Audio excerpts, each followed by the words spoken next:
ನಿರಂತರ ಸುದ್ದಿ. ಈಗ ಸೌಜನ್ಯ ಇಶ್ಯೂ ಆದಮೇಲೆ ಈ ಥರದೆಲ್ಲ ಹೋರಾಟ ಎಲ್ಲ ನಡೀತಾ ಇದೆ. ಆಗಾಗ ಮೇನ್ ಜನರ ಸಂಶಯ ಏನಂದರೆ ತನಿಖೆ ಸರಿಯಾಗಿ ಆಗಿಲ್ಲ, ಪೊಲೀಸರು ತನಿಖೆ ಸರಿಯಾಗಿ ಮಾಡಿಲ್ಲ, CID ಅವರು ಮಾಡಿಲ್ಲ, CBI ಅವರು ತನಿಖೆ ಮಾಡಲಿಲ್ಲ, ಪ್ರಾಸಿಕ್ಯೂಷನ್ ಅಲ್ಲಿ ಕೆಲಸ ಮಾಡಿಲ್ಲ, ಆ ಕಾರಣಕ್ಕೆ ಹೀಗಾಯಿತು. ನೋಡಿ, ಸೌಜನ್ಯ ಪ್ರಕರಣದ ತನಿಖೆಯನ್ನು ಆರಂಭಿಕ ಹಂತದಲ್ಲಿ ಮಾಡಿದ್ದು ಬೆಳ್ತಂಗಡಿ ಪೊಲೀಸರು, ಅಂದರೆ ಸರ್ಕಲ್ ಇನ್ಸ್ಪೆಕ್ಟರ್ ಭಾಸ್ಕರ್ ರೈ ಅವರು ಮಾಡಿದರು. ಸುಮಾರು 45 ದಿವಸ ಕಾಲ ಅವರು ತನಿಖೆ ಮಾಡಿದ್ದಾರೆ. ತದನಂತರ ಆಗಿನ ಶಾಸಕ ಕೆ ವಸಂತ ಬಂಗೇರ ಅವರು ಬೆಳ್ತಂಗಡಿಯಲ್ಲಿ ಹೀಗೆ ಒಂದೆರಡು ಪ್ರತಿಭಟನೆಗಳಾಗಿವೆ, ಅದು ಬೇರೆ ವ್ಯಕ್ತಿಗಳೆಲ್ಲ ಅದರಲ್ಲಿ ಶಾಮೀಲಾಗಿದ್ದಾರೆ ಅನ್ನೋ ಆರೋಪ ಇದೆ, ಆದ್ದರಿಂದ ಇದನ್ನು COD ಕೊಡಬೇಕು ಅಂತ ಹೇಳಿದರು. ರಾಜ್ಯ ಸರ್ಕಾರ ಅದನ್ನು COD ಕೊಟ್ಟಿತ್ತು. COD DSP ರುದ್ರಮುನಿಯವರು ತನಿಖಾಧಿಕಾರಿಯಾಗಿ ನೇಮಕಗೊಂಡರು. ಅವರು ಬಂದು ಈ ಪ್ರಕರಣದ ತನಿಖೆಯನ್ನು ಕೈಗೆತ್ತಿಕೊಂಡು ತನಿಖೆಯನ್ನು ನಡೆಸಿ, ಯಾವುದೇ ಕ್ರಿಮಿನಲ್ ಪ್ರಕರಣದಲ್ಲಿ ಆರೋಪಿ ಬಂಧನಕ್ಕೊಳಗಾಗಿ ನ್ಯಾಯಾಂಗ ಬಂಧನದಲ್ಲಿದ್ದರೆ, ಕೊಲೆ ಪ್ರಕರಣ ಆಗಿದ್ದರೆ 90 ದಿವಸದೊಳಗೆ ಚಾರ್ಜ್ ಶೀಟ್ ಸಲ್ಲಿಸಬೇಕು. ಆದ್ದರಿಂದಾಗಿ ರುದ್ರಮುನಿಯವರು ಆ ಪ್ರಕರಣದ ತನಿಖೆಯನ್ನು ಮಾಡಿದ ಸಂದರ್ಭದಲ್ಲಿ ಕೆಲವೊಂದು ವಿಚಾರಗಳನ್ನು ಪ್ರಸ್ತಾಪ ಮಾಡಿದಾಗ ಅವರು ಸುರುವಿಗೆ ನೋಟಿಸ್ ಕೊಟ್ಟದ್ದೇ ಸೌಜನ್ಯನ ಮನೆಯವರಿಗೆ, ಅಂದರೆ ಅವರ ತಾಯಿ ಕುಸುಮಾವತಿ ಅವರಿಗೆ, ನೀವು ಬಂದು ನಿಮ್ಮಲ್ಲಿದ್ದ ಸಾಕ್ಷ್ಯವನ್ನು ಕೊಡಬೇಕು ಅಂತೇಳಿ. ಅವರು ಬರಲಿಲ್ಲ. ಮಹೇಶೆಟ್ಟಿ ತಿಮ್ಮರೋಡಿ ಅವರ ಹತ್ರ ಹೋಗಿ ಅವ್ರ ಹತ್ರ ಮಾತನಾಡಿದರು. ಯಾಕಂದರೆ ಕುಸುಮಾವತಿ ನಮಗೆ ಮಹೇಶನ್ನು ಹೇಳಬೇಕು ಅಂತ ಹೇಳಿದರು. ಹಾಗೆ ಮಹೇಶ ಶೆಟ್ಟಿ ಹತ್ರ ಹೋಗಿ ಹೇಳಿದ್ರು, ಅವರಿಗೆ ನೋಟಿಸ್ ಕೊಟ್ಟರು, ಅವರು ಸಾಕ್ಷ್ಯ ಕೊಡಲಿಕ್ಕೆ ಬರಲಿಲ್ಲ.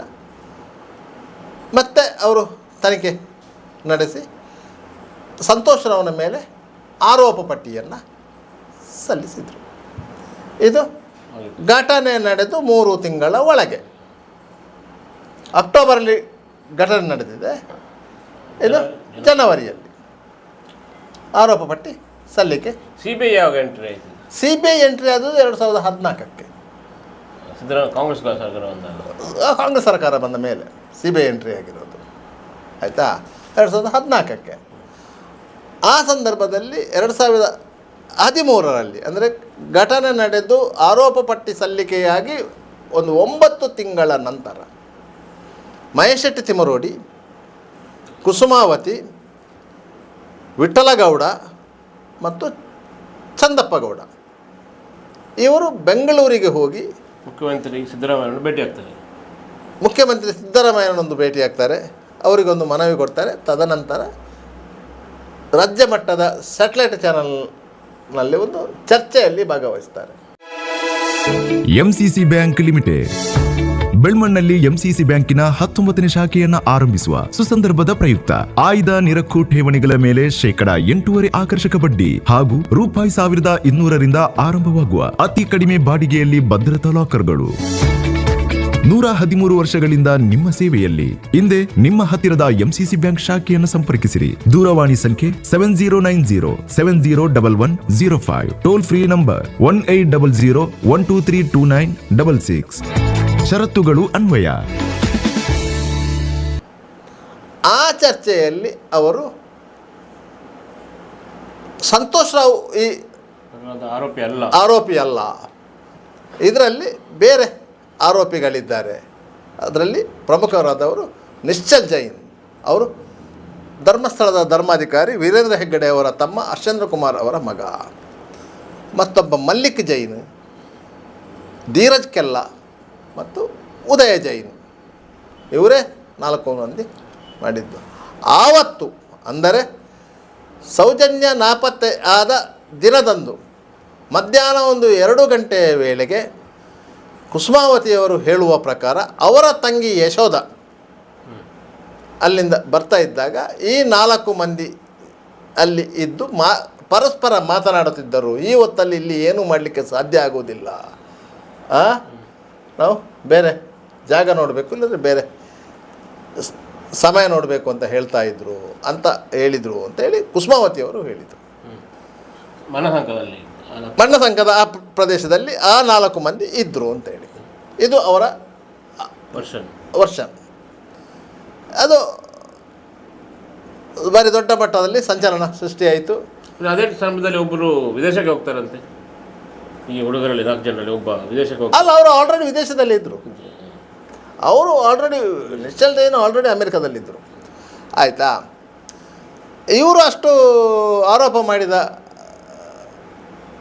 ಮಾಡಿ ಅಲ್ಲಿಂದ TV9ನಲ್ಲಿ ಇಂಟರ್ವ್ಯೂ ಮುಗಿಸ್ಕೊಂಡು ವಾಪಸ್ಸು ಬರುವಾಗ ಮಹೇಶ್ ಶೆಟ್ಟಿ ಅವರಿಗೆ ಈ ಒಂದು ನೆಟ್ವರ್ಕ್ ಇತ್ತಲ್ಲ, ಹಿಂದೂ ಜಾಗರಣ ವೇದಿಕೆ ಹುಡುಗರು, ಈ ನೆಟ್ವರ್ಕ್ ಇತ್ತಲ್ಲ, ಅವರಿಗೆಲ್ಲ ಫೋನ್ ಮಾಡಿ ಹೇಳಿದರು, ನಾವೀಗ ಬರ್ತಾ ಇದ್ದೇವೆ, ನಾವು ಬರುವಾಗ ಧರ್ಮಸ್ಥಳ ಹಾಗೇ ಬರಬೇಕಲ್ಲ, ಧರ್ಮಸ್ಥಳ ಹಾಗೆ ಪೆರೇಶಾಂತಿಯಿಂದ ಕೊಕ್ಕಡ ಆಗಿ ಆ ರೂಟಲ್ಲಿ ಧರ್ಮಸ್ಥಳ ಹಾಗೆ ಉಜಿರೆಗೆ ಬರಬೇಕಲ್ಲ, ಅಲ್ಲಿ ಬರುವಾಗ ತೊಂದರೆ ಆಗ್ಬೋದು ಅಂತ ಹೇಳಿ ಅವರ ಪೈಕಿಯ ಹುಡುಗರಿಗೆಲ್ಲ ಹೇಳಿ ಅಲ್ಲಿ ನಿಡ್ಲೆ ಹತ್ರ ಸೇತುವೆ ಬಳಿಯಲ್ಲಿ ಒಂದು 50 ಮಂದಿಯನ್ನು ಸೇರಿಸಿ ಅಲ್ಲಿಂದ ಒಟ್ಟಿಗೆ ಮೆರವಣಿಗೆಯಲ್ಲಿ ಬಂದು ಇಲ್ಲಿ ಗೌರಿ ಮಾರುಕಟ್ಟೆ ಒಳಗೆ ದೇವಸ್ಥಾನದ ಒಳಗೆ ಹೋಗುವಂತ ಅಲ್ಲಿ ಕೆಲವರು ಪ್ರಯತ್ನ ಪಟ್ಟಾಗ ದೇವಸ್ಥಾನದ ಸಿಬ್ಬಂದಿ ಅವಕಾಶ ಕೊಡಲಿಲ್ಲ. ಅಲ್ಲಿ ಬೊಬ್ಬೆ ಹೊಡೆದ್ರು, ಅಲ್ಲಿಂದ ಉಜಿರೆ ಕಡೆಗೆ ಬಂದರು. ಅದಾದ ಮರು ದಿವಸ ಧರ್ಮಸ್ಥಳದ ಹೆಗಡೆಯವರು ಧರ್ಮಸ್ಥಳದಲ್ಲಿ ಒಂದು ಪತ್ರಿಕಾಗೋಷ್ಠಿ ಕರೆದರು. ಹೀಗೆ ಆರೋಪ ಮಾಡಿದ್ದಾರೆ, ನನ್ನ ತಮ್ಮನ ಮಗ ನಿಶ್ಚಲ್ ಜೈನ್ ಊರಲ್ಲಿ ಇಲ್ಲ, ಅವ ಆಗಸ್ಟ್ 29ಕ್ಕೆ 30ಕ್ಕೆ ಏನು ಉನ್ನತ ವಿದ್ಯಾಭ್ಯಾಸಕ್ಕಾಗಿ MBA ವಿದ್ಯಾಭ್ಯಾಸಕ್ಕಾಗಿ ಅಮೇರಿಕಕ್ಕೆ ಹೋಗಿದ್ದಾನೆ ಮತ್ತು ಡಿಸೆಂಬರಲ್ಲಿ ವಾಪಸ್ ಬಂದಿದ್ದಾನೆ. 2012 ಡಿಸೆಂಬರಲ್ಲಿ ಫಸ್ಟ್ ಸೆಮಿಸ್ಟರ್ ಮುಗಿಸ್ಕೊಂಡು ವಾಪಸ್ ಬಂದಿದ್ದಾನೆ. ಮತ್ತೆ ಪುನಃ ಫೆಬ್ರವರಿಯಲ್ಲಿ ಹೋಗಿದ್ದಾನೆ, ಪುನಃ ಮೇಯಲ್ಲಿ ವಾಪಸ್ ಬಂದಿದ್ದಾನೆ ಅಂಥೇಳಿ ಆತನ travel history, bank transaction, visa copy ಎಲ್ಲ ದಾಖಲೆಗಳನ್ನು ಮೀಡಿಯಾಕ್ಕೆ ಕೊಟ್ಟರು. ಅಲ್ಲಿಗೆ ಆ ವಿಚಾರ ಮುಗಿಯಿತು. ಆಯಿತಾ. ತದನಂತರ COD ಅವರು ತನಿಖೆ ಮಾಡಿ ಚಾರ್ಜ್ ಶೀಟ್ ಮಾಡಿದ್ರಲ್ಲ, ಈ ಎಲಿಗೇಷನ್ ಯಾವಾಗ ಬಂತು, ಪುನಃ COD ಟೀಮ್ ಬಂತು. ಈ ಎಲಿಗೇಷನನ್ನು ಪುನಃ ತನಿಖೆ ಮಾಡಬೇಕಲ್ಲ. ಅಲ್ಲಿವರೆಗೆ 45 ದಿವಸದ ತನಿಖೆಯಲ್ಲಿ ಈ ಎಲಿಗೇಷನ್ ಬಂದಿರಲಿಲ್ಲ. ಪುನಃ COD ಟೀಮು ಬಂತು, ಈ 3 ನೋಟಿಸ್ ಕೊಟ್ಟಿತ್ತು. ಆ ದಾಖಲೆಗಳನ್ನು ಪಡ್ಕೊಂಡಿತ್ತು. ಹೆಗಡೆಯವರು ಪತ್ರಿಕಾಗೋಷ್ಠಿಯಲ್ಲಿ ಬಿಡುಗಡೆ ಮಾಡಿದ ದಾಖಲೆಗಳನ್ನು ಮಾಡಿಕೊಂಡಿತ್ತು. ಅದನ್ನು ಕ್ರಾಸ್ ವೆರಿಫಿಕೇಷನ್ ಮಾಡಿತ್ತು. ನಿಶ್ಚಲ್ ಜೈನ್ ಆಗಸ್ಟ್ 29ಕ್ಕೆ 30ಕ್ಕೆ ಏನು ಬೆಂಗಳೂರು ಏರ್ಪೋರ್ಟ್ನಿಂದ ಅಮೆರಿಕಕ್ಕೆ ಹೋದ ಅಲ್ಲಿನ ಬೆಂಗಳೂರು ಏರ್ಪೋರ್ಟಿದ್ದು CCTV ಫುಟೇಜ್ಗಳು, ಆ ದಾಖಲೆಗಳು, ಟ್ರಾವೆಲ್ ಹಿಸ್ಟ್ರಿ ಎಲ್ಲವನ್ನು ಕ್ರಾಸ್ ವೆರಿಫಿಕೇಷನ್ ಮಾಡಿತ್ತು. ಪಕ್ಕ ಆಯಿತು, ನಿಶ್ಚಲ್ ಊರಲ್ಲಿ ಇರಲಿಲ್ಲ ಅಂತೇಳಿ. ಈ ಸಂದರ್ಭದಲ್ಲಿ ಈ 3 ಇದ್ರಲ್ಲ ಊರಲ್ಲಿ, ಮಲ್ಲಿಕ್, ಉದಯ್, ಧೀರಜ್, ಆ 3 ಹಿನ್ನೆಲೆ ಗೊತ್ತಾ? ಮಲ್ಲಿಕ್ ದೇವಸ್ಥಾನದ ಆಡಳಿತ ಕಚೇರಿಯಲ್ಲಿ ಕ್ಲರ್ಕ್. ಈ ವಿಠಲಗೌಡ, ಅವನ ತಮ್ಮ ಪುರಂದರಗೌಡ ಇವರೆಲ್ಲ ಹೋಗಿ ಅವರ ಅಂಗಡಿಯ ಬಾಡಿಗೆಯನ್ನು ಕೊಡುವುದು ಅವನ ಹತ್ರವೇ. ಅಂಗಡಿದ್ದು ಬಾಡಿಗೆಯನ್ನು ಕೊಂಡೋಗಿ ಕ್ಷೇತ್ರಕ್ಕೆ ಒಪ್ಪಿಸೋದು ಅವನ ಹತ್ರವೇ ಕೊಂಡೋಗಿ ಕೊಡ್ತಾಯಿತ್ತು. ಹಾಗಾಗಿ ವಿಠಲನಿಗೆ ಅವನ ಪರಿಚಯ ಇತ್ತು, ಆದ್ದರಿಂದ ಅವನ ಹೆಸರು ಸೇರಿಸಿದ. ಮತ್ತು ಯಾಕಂದರೆ ನಿಶ್ಚಲ್ ಜೈನ್ ಮತ್ತು ಅವರು ಇಬ್ಬರು ಸಾಧಾರಣ ಒಂದೇ ವಯೋಮಾನದವರು, ಒಂದೇ ಏಜಿನವರು. ಅವನದ್ದು ಈ ಮಲ್ಲಿಕನ ಫ್ರೆಂಡು ಧೀರಜ್ ಕೆಲ್ಲ. ಧೀರಜ್ ಕೆಲ್ಲನ ಮನೆ ಇರುವುದು ಇಲ್ಲಿ ಸ್ಥಾನಘಟ್ಟದ ಬಳಿಯ ನ್ಯಾಚುರೋಪತಿ ಕಾಲೇಜ್ ಇದೆಯಲ್ಲ, ಅವರ ಪ್ರಕೃತಿ ಚಿಕಿತ್ಸಾ ಕೇಂದ್ರ, ಅದರ ಬ್ಯಾಕ್ ಸೈಡಿಗೆ ಅಲ್ಲೊಂದು ರೋಡ್ ಇದೆ, ಅದು ಆ ರೋಡಲ್ಲಿ ಅಲ್ಲಿ ಮನೆ ಇರೋದು. ಇದು ಇದಕ್ಕೆ ಕನೆಕ್ಟ್ ಆಗ್ತದೆ ಅಂತೇಳಿ ಅವರು ಅಲ್ಲಿ ರೇಪ್ ಮಾಡಿ ತಂದು ಇಲ್ಲಿ ಹಾಕಿದ್ದಾರೆ ಅಂತ ಹೇಳಲಿಕ್ಕೆ ಕನೆಕ್ಟ್ ಆಗ್ತದೆ. ಅವನನ್ನು ಎತ್ಕೊಂಡು ಬಂದರು, ಅವನನ್ನು ಸೇರಿಸಿದರು. ಯಾರಿಗೂ? ಧೀರಜ್ ಕೆಲ್ಲನಿಗೆ ಧರ್ಮಸ್ಥಳದಲ್ಲಿ ಅಂಗಡಿ ಆಯಿತಾ. ಮತ್ತೊಬ್ಬ ಇರೋದು ಉದಯ ಜೈನ್, ಅವ ರಿಕ್ಷಾ ಡ್ರೈವರ್. ಈ ವಿಠಲ ಜೀಪ್ ಡ್ರೈವರು, ಅವನಿಗೆ D ನಂಬರ್ ಜೀಪ್ ಇದೆ ವಿಠಲನಿಗೆ ಆಯಿತಾ. ಅವರ ಮಧ್ಯೆ ವೈಷಮ್ಯ ಅಂತ ಇಲ್ಲ, ಆದರೂ ಪರಸ್ಪರ ಪರಿಚಯ ಇದ್ದವರು. ಆದ್ದರಿಂದ ಆ ಮೂವರ ಹೆಸರನ್ನು ಸೇರಿಸಿದ್ದು. ಅದರಿಂದಾಗಿ COD ಅವರು ಆ ಮೂವರನ್ನು ಕ್ರಾಸ್ ವೆರಿಫಿಕೇಶನ್ ಮಾಡಿದರು. ಇವರು ಯಾರು ಕೂಡ ಕುಟುಂಬದ ಸಂಬಂಧಿಕರಲ್ಲ, ಮೂವರು ಸಂಬಂಧಿಕರಲ್ಲ. ಮೂವರು ಸಹ ಜೈನ ಕಮ್ಯುನಿಟಿಗೆ ಸಮುದಾಯಕ್ಕೆ ಸೇರಿದವರು ಆಯಿತಾ. ಆದರೆ ಈ ಮೂವರನ್ನು COD ಅವರು ಎನ್ಕ್ವೈರಿ ಮಾಡಿದರು. ಎನ್ಕ್ವೈರಿ ಮಾಡಿದಾಗ ಇವರು ಹೇಳಿದರು, ಉದಯ ಜೈನ್ ಹೇಳಿದ, ನಾನು ಆವತ್ತು ಘಟನೆ ನಡೆದ ದಿನದಂದು, ಅವಳು ಮಿಸ್ಸಿಂಗ್ ಆದ ದಿನದಂದು ನಾನು ಉಜಿರೆ ಜನಾರ್ದನ ದೇವಸ್ಥಾನದಲ್ಲಿ ನಡೆದಂಥ ಯಕ್ಷಗಾನ ಕಾರ್ಯಕ್ರಮಕ್ಕೆ ಹೋಗಿದ್ದೆ. ಅಲ್ಲಿ ಹಗಲು ಯಕ್ಷಗಾನ ಕಾರ್ಯಕ್ರಮ ಆಗಿತ್ತು. ನಾನು ಸಾಧಾರಣ 9 ಗಂಟೆ ರಾತ್ರಿವರೆಗೆ ಅಲ್ಲಿ ಇದ್ದೆ. ಆಗ ನನ್ನನ್ನು ಇಂತಿಂಥವರು ನೋಡಿದ್ದಾರೆ, ಒಟ್ಟಿಗೆ ಇದ್ದೆವು. ರಾತ್ರಿ 9 ಗಂಟೆ ಹೊತ್ತಿಗೆ ನಾವು ಅಲ್ಲಿಂದ ಬರುವಾಗ ಇಲ್ಲಿ ಮಣ್ಣ ಸಂಘದ ಬಳಿ ಜನ ಸೇರಿತ್ತು. ಆಗ ವಿಚಾರಿಸಿದ್ದೇವೆ. ಆಗ ಒಂದು ಹುಡುಗಿ ಕಾಣೆಯಾಗಿದ್ದಾರೆ ಅಂತ ಹೇಳಿದ್ದಾರೆ. ಅದೇ ನಾನು ಮತ್ತೆ ನನ್ನ ಮನೆಗೆ ಬಂದಿದ್ದೇನೆ ಅಂತೇಳಿ. ಮಲ್ಲಿಕ್ ಜೈನನ್ನು ವಿಚಾರಿಸಿದ್ದಾರೆ. ನಾನು ಟೆಂಪಲ್ ಕಚೇರಿಯಲ್ಲಿ ಸಂಜೆ 6 ಗಂಟೆವರೆಗೆ ಟೆಂಪಲ್ ಕಚೇರಿಯಲ್ಲಿದ್ದೆ. ಅದರ ನಂತರ ಹೋಗಿ ನನ್ನ ಕೆಲಸ ಮುಗಿಸ್ಕೊಂಡು ಮನೆಗೆ ಹೋಗಿದ್ದೇನೆ. ವಿಷಯ ಗೊತ್ತಾಗಿತ್ತು ನನಗೆ, ಅದು ನಾನು ಆ ಕಡೆಗೆ ಹೋಗಲಿಲ್ಲ. ಮತ್ತೊಬ್ಬ ಇರೋದು ಧೀರಜ್ ಕೆಲ್ಲನ ಹೆಂಡತಿ ಬಸುರಿ. ಸೀಮಂತಕ್ಕೆ ದಿನ ನಿಶ್ಚಯ ಆಗಿತ್ತು. ಆದ್ದರಿಂದಾಗಿ ಸಂಬಂಧಿಕರಿಗೆ ಆಹ್ವಾನ ಪತ್ರಿಕೆ ಕೊಡಲಿಕ್ಕೆ ಅಂತೇಳಿ ನಾನು ಹೋಗಿದ್ದೆ. ಬೆಳ್ತಂಗಡಿ, ಗುರಣಿಕೆರೆ, ವೇಣೂರು ಆ ಕಡೆ ಎಲ್ಲ ಸಂಬಂಧಿಕರು ಅಲ್ಲಿಗೆ ಹೋಗಿ ಬಂದಿದ್ದೇನೆ ಅಂತೇಳಿ. 3 ಮೊಬೈಲ್ ನಂಬರನ್ನು ಪಡ್ಕೊಂಡಿದ್ದಾರೆ. ಅವರ ಟವರ್ ಲೊಕೇಶನನ್ನು ಚೆಕ್ ಮಾಡಿದ್ದಾರೆ. ಅಷ್ಟೊತ್ತಿಗೆ ಅವರು ಹೇಳಿಕೆಯಲ್ಲಿ ಏನು ಹೇಳಿದ್ದಾರೆ ಅದು ಟ್ಯಾಲಿ ಆಗ್ತಾ ಇತ್ತು. ಆದ್ದರಿಂದ ಇವರು ಸುಳ್ಳು ಹೇಳ್ತಾ ಇಲ್ಲ ಎನ್ನುವುದನ್ನು ಅವರು ಕನ್ಫರ್ಮ್ ಮಾಡಿಕೊಂಡ್ರು. ಅವರ ಹೇಳಿಕೆಯನ್ನು ದಾಖಲಿಸಿಕೊಂಡ್ರು. ಮತ್ತೆ ಮಹೇಶ್ ತಿಮ್ಮರೋಡಿ ಹತ್ರ ಹೋದರು. ನೀವು TV 9ನಲ್ಲಿ ಈಗೀಗೆ ಹೇಳಿದ್ದೀರಿ, ಅದಕ್ಕೆ ಸಂಬಂಧಪಟ್ಟ ದಾಖಲೆಗಳು ನಿಮ್ಮ ಹತ್ರ ಇದೆಯಾ ಅಂತ ಹೇಳಿದರು. ಅವರು ದಾಖಲೆ ಕೊಡಲಿಲ್ಲ, ಅವರು ಹೇಳಿಕೆಯನ್ನು ಕೊಡಲಿಲ್ಲ. ಕುಸುಮಾವತಿಯವರ ಮನೆಗೆ ಮತ್ತೊಮ್ಮೆ ಹೋದರು. ನೀವು TV 9 ಅವರ ಮೇಲೆ ಹೇಳಿದರೆ ನಿಮ್ಮ ಹತ್ರ ಏನಾದರೂ ದಾಖಲೆ ಇದೆಯಾ, ನೀವು ಬನ್ನಿ, ಬನ್ನಿ, ಮ್ಯಾಜಿಸ್ಟ್ರೇಟ್ರಿಗೆ ಒಂದು ಅಪ್ಲಿಕೇಶನ್ ಕೊಡ್ತೇನೆ, 164 ಸ್ಟೇಟ್ಮೆಂಟ್ ಮಾಡಿಸುವ ಕೋರ್ಟಲ್ಲಿ ಮ್ಯಾಜಿಸ್ಟ್ರೇಟ್ ಇದರಲ್ಲಿ ನೀವು ಅವರಲ್ಲಿ ಎದುರು ಹೇಳಿ, ಅದರ ಮೇಲೆ ನಾವು ತನಿಖೆ ಮಾಡ್ತೇವೆ ಅಂತೇಳಿ. ಕುಸುಮಾವತಿ ಅವರು ಬರಲಿಲ್ಲ. ನಿಮಗೆ ಬೆಳ್ತಂಗಡಿ ಕೋರ್ಟ್ಲಿಗೆ ಬರಲಿಕ್ಕೆ ಹೆದರಿಕೆ ಆಗುವುದಿದ್ದರೆ ನೀವು ಯಾವ ಕೋರ್ಟ್ ಅಂತ ಹೇಳಿ, ಯಾವುದೇ JMFC ಮ್ಯಾಜಿಸ್ಟ್ರೇಟ್ರು 164 ಸ್ಟೇಟ್ಮೆಂಟನ್ನು ದಾಖಲು ಮಾಡ್ಕೊಳ್ಬೋದು. ಅದರಿಂದಾಗಿ ನೀವು ಕುಸುಮಾವತಿ ಅವರು ಬರಲಿಲ್ಲ. ಮತ್ತು ಅಷ್ಟೊತ್ತಿಗೆ ಅಷ್ಟು ತನಿಖೆ ಮುಗಿಸಿದಾಗ ರುದ್ರಮುನಿ ಅವರಿಗೆ ಟ್ರಾನ್ಸ್ಫರ್ ಆಯಿತು CODಯಿಂದ. ತದನಂತರ ಅದರ ಮುಂದುವರಿದ ಭಾಗವಾಗಿ COD SP ಸಿರಿಗರಿ ಗೌರಿಯವರೇ ಬಂದರು. ಅವರು ಬಂದು ಫರ್ದರ್ ಚಾರ್ಜ್ ಶೀಟ್ ಅಂತೇಳಿ ಫರ್ದರ್ ಚಾರ್ಜ್ ಶೀಟ್ ಹಾಕಿದರು. ಅವಕಾಶಗಳು ಇವೆ. ತದನಂತರ ಇವರು ಹೋಗಿ ಮುಖ್ಯಮಂತ್ರಿಗಳಿಗೆ ಮನವಿ ಕೊಟ್ಟರು, CBI ಕೊಡಬೇಕು ಅಂತೇಳಿ. ಮುಖ್ಯಮಂತ್ರಿಗಳು ಸಿದ್ದರಾಮಯ್ಯನವರು ಇದನ್ನು CBIಗೆ ಕೊಟ್ಟರು. ಆದ್ದರಿಂದಾಗಿ CBIನ ಚೆನ್ನೈ ಕ್ರಿಮಿನಲ್ ಇನ್ವೆಸ್ಟಿಗೇಷನ್ ವಿಂಗ್ ಅಂತ ಇದೆ, ಅವರಿಗೆ ಬಂದರು. VSN ರಾಜು ಅಂತೇಳಿ DYSP ಅವರು ಬಂದರು. ಅವರು ಬಂದು COD ಅವರು ಏನು ಚಾರ್ಜ್ ಶೀಟ್ ಸಬ್ಮಿಟ್ ಮಾಡಿದ್ದಾರೆ ಅದನ್ನೇ ಕ್ರಾಸ್ ವೆರಿಫಿಕೇಷನ್ ಮಾಡ್ಕೊಂಡು ಹೋದ್ರು. ಇಷ್ಟೊತ್ತಿಗೆ ಇವರೊಂದು ಕತೆ ಕಟ್ಟಿದ್ರು. ಧರ್ಮಸ್ಥಳದ ಶಾಲೆಯಲ್ಲಿ ಹೆಡ್ ಮಿಸ್ಟ್ರೆಸ್ ಆಗಿರುವಂಥ ಪರಿಮಳ ಟೀಚರ್ ಅವರು ಸೌಜನ್ಯನ್ನು ಅಲ್ಲಿಂದ ಎಳ್ಕೊಂಡು ಹೋಗುವುದನ್ನು ನೋಡಿದ್ದಾರೆ ಅಂತ ಹೇಳಿಬಿಟ್ರು ಹೇಳಿದ್ದಾರೆ. ಹಾಗೆ CBIನವರು ಪರಿಮಳಾ ಟೀಚರ್ ಅವರ ಮನೆಗೆ ಹೋದರು. ಆಗ ಪರಿಮಳಾ ಟೀಚರ್ ಅವರು ಹೇಳಿದರು, ನಾನು ನೋಡೂ ಇಲ್ಲ, ನಾನು ಮತ್ತು ಆ ಸಂದರ್ಭದಲ್ಲಿ ಬಸ್ಸಲ್ಲಿ ಹೋಗಲೂ ಇಲ್ಲ, ನಾನು ಶಾಲೆಯಿಂದ ರೆಗ್ಯುಲರ್ ಆಗಿ 5 ಗಂಟೆ ಹೊತ್ತಿಗೆ ಹೊರಡ್ತೇನೆ. ಆವತ್ತು ಏನಾಯಿತು ಅಂತ ಹೇಳಿದರೆ, ನೆಲ್ಯಾಡಿಯಿಂದ ಒಂದು ಕುಟುಂಬ ಬಂದಿತ್ತು ಶಾಲೆಯ ವಿದ್ಯಾರ್ಥಿ ವಿಚಾರದಲ್ಲಿ ಮಾತಾಡಲಿಕ್ಕೆ.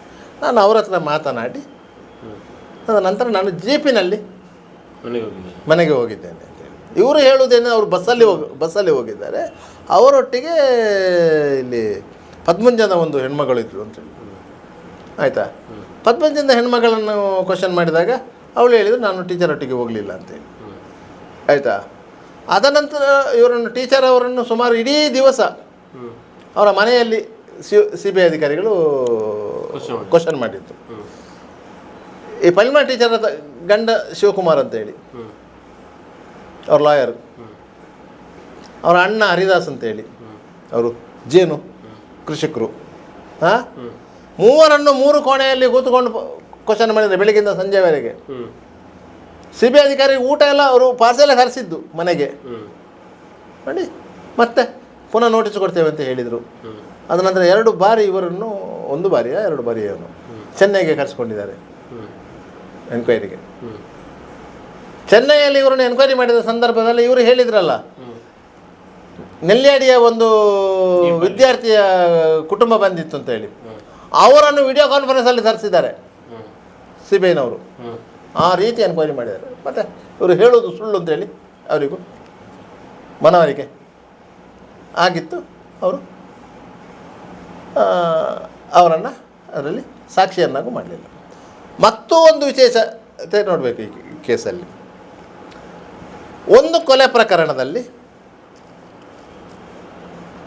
ಸಂತ್ರಸ್ತೆಯ ಮನೆಯವರು ಸಾಕ್ಷಿಗಳಾಗ್ತಾರೆ. ಇದರಲ್ಲಿ ಚಂದಪ್ಪ ಗೌಡರು ಸಾಕ್ಷಿ. ತಾಯಿ ಸಾಕ್ಷಿ ಅಲ್ಲ, ಕುಸುಮಾವತಿ ಇದರಲ್ಲಿ ಸಾಕ್ಷಿಯೇ ಅಲ್ಲ. ಕುಸುಮಾವತಿಯ ತಂಗಿ ಯಶೋಧ ಇದರಲ್ಲಿ ಸಾಕ್ಷಿ ಅಲ್ಲ. ವಿಠಲಗೌಡ ಸಾಕ್ಷಿ, ಪುರಂದರಗೌಡ ಸಾಕ್ಷಿ, ಜಗದೀಶ ಸಾಕ್ಷಿ, ಸಂಬಂಧಿಕರ ಪೈಕಿ. ಕುಸುಮಾವತಿಯೇ ಸಾಕ್ಷಿ ಅಲ್ಲ. ಒಂದು ಹೆಣ್ಣು ಮಗಳ ವಿಚಾರದಲ್ಲಿ ಅತ್ಯಂತ ಗೌಪ್ಯ ವಿಚಾರಗಳು ಗೊತ್ತಿರುವುದು ತಾಯಿಗೆ. ಆ ತಾಯಿ ಈ ಪ್ರಕರಣದಲ್ಲಿ ಸಾಕ್ಷಿ ಆಗಲಿಲ್ಲ. ಅವಳು ಬೆಳಿಗ್ಗೆ ಹೋಗುವಾಗ ಯಾವ ಡ್ರೆಸ್ ಹಾಕ್ಕೊಂಡು ಹೋಗಿದ್ದಾಳೆ, ಏನು ತಿಂದಿದ್ದಾಳೆ, ಏನು ಟಿಫನ್ ಕೊಂಡೋಗಿದ್ದಾಳೆ, ಎಲ್ಲವೂ ಗೊತ್ತಿರೋದು ತಾಯಿಗೆ. ಅಂತಹ ತಾಯಿ ಈ ಪ್ರಕರಣದಲ್ಲಿ ಸಾಕ್ಷಿ ಆಗಲಿಲ್ಲ. ಅದನ್ನು ಯಾರಾದರೂ ಹೇಳಿದ್ದಾರಾ? ಯಾರೂ ಹೇಳಿಲ್ಲ. ಇವರು ಸಾಕ್ಷಿ ಮಾಡೂ ಇಲ್ಲಲ್ಲ ಏಜೆನ್ಸಿಯವರು ಕೇಳಿದ್ದಕ್ಕೆ ಅವರು ಒಪ್ಪಲೇ ಇಲ್ಲ. ಏಜೆನ್ಸಿಯವರು ಕೇಳಿದ್ದಕ್ಕೆ ಅವರು ಒಪ್ಪಲೇ, ನೋಟಿಸ್ ಕೊಟ್ಟಿದ್ದಕ್ಕೆ ಬರಲೇ ಇಲ್ಲಲ್ಲ. ನೀವು ಒಬ್ಬರನ್ನು ಸಾಕ್ಷಿ ಮಾಡಬೇಕಾದ್ರೆ ಕಾನೂನು ಪ್ರಕಾರ ನೀವು ಅವರಿಗೆ ನೋಟಿಸ್ ಕೊಡಬೇಕು, ಅವರು ಬರಬೇಕು, ಇವರು ಹೇಳಿಕೆಯನ್ನು ದಾಖಲಿಸಿಕೊಳ್ಬೇಕು. ಅವರು ಬಾರದೇ ಇದ್ದರೆ ಅವರನ್ನು ಹೇಳ್ಕೊಂಡು ಬಂದು ಸಾಕ್ಷಿ ಮಾಡಲಿಕ್ಕೆ ಆಗೋದಿಲ್ಲ. ಅಂಥವರನ್ನು ಮತ್ತೆ ಕೊಂಡೋಗಿ ಕೋರ್ಟಿಗೆ ನಿಲ್ಲಿಸಲಿಕ್ಕೆ ಆಗ್ತದ? ಆಗೋದಿಲ್ಲ. ಅವರೇ ಸ್ವ ಇಚ್ಛೆಯಿಂದ ಬರಬೇಕು. ಯಾಕಂದರೆ ಯಾವುದೇ ಸಾಕ್ಷಿಗಳ ಹೇಳಿಕೆ ಸ್ವ ಇಚ್ಛಾ ಹೇಳಿಕೆ ಅಂತ ಹೇಳ್ತೇವೆ ನಾವು. ಆದ್ದರಿಂದ ಅದನ್ನು ಇವರು ಸಾಕ್ಷಿಯೇ ಅಲ್ಲ.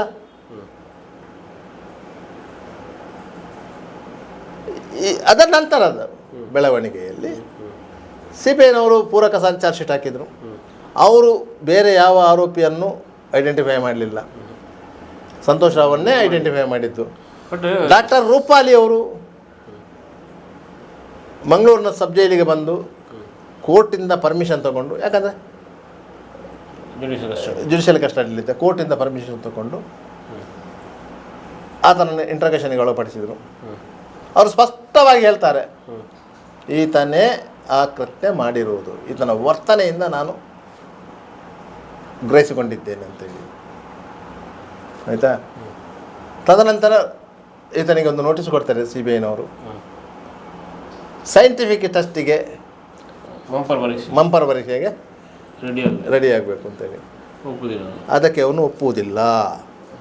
ಯಾವಾಗ 10ನೇ ತಾರೀಕು ಜನವರಿ 2015 ಇವ CBIಗೆ ಒಂದು ಲೆಟರ್ ಬರೀತಾನೆ to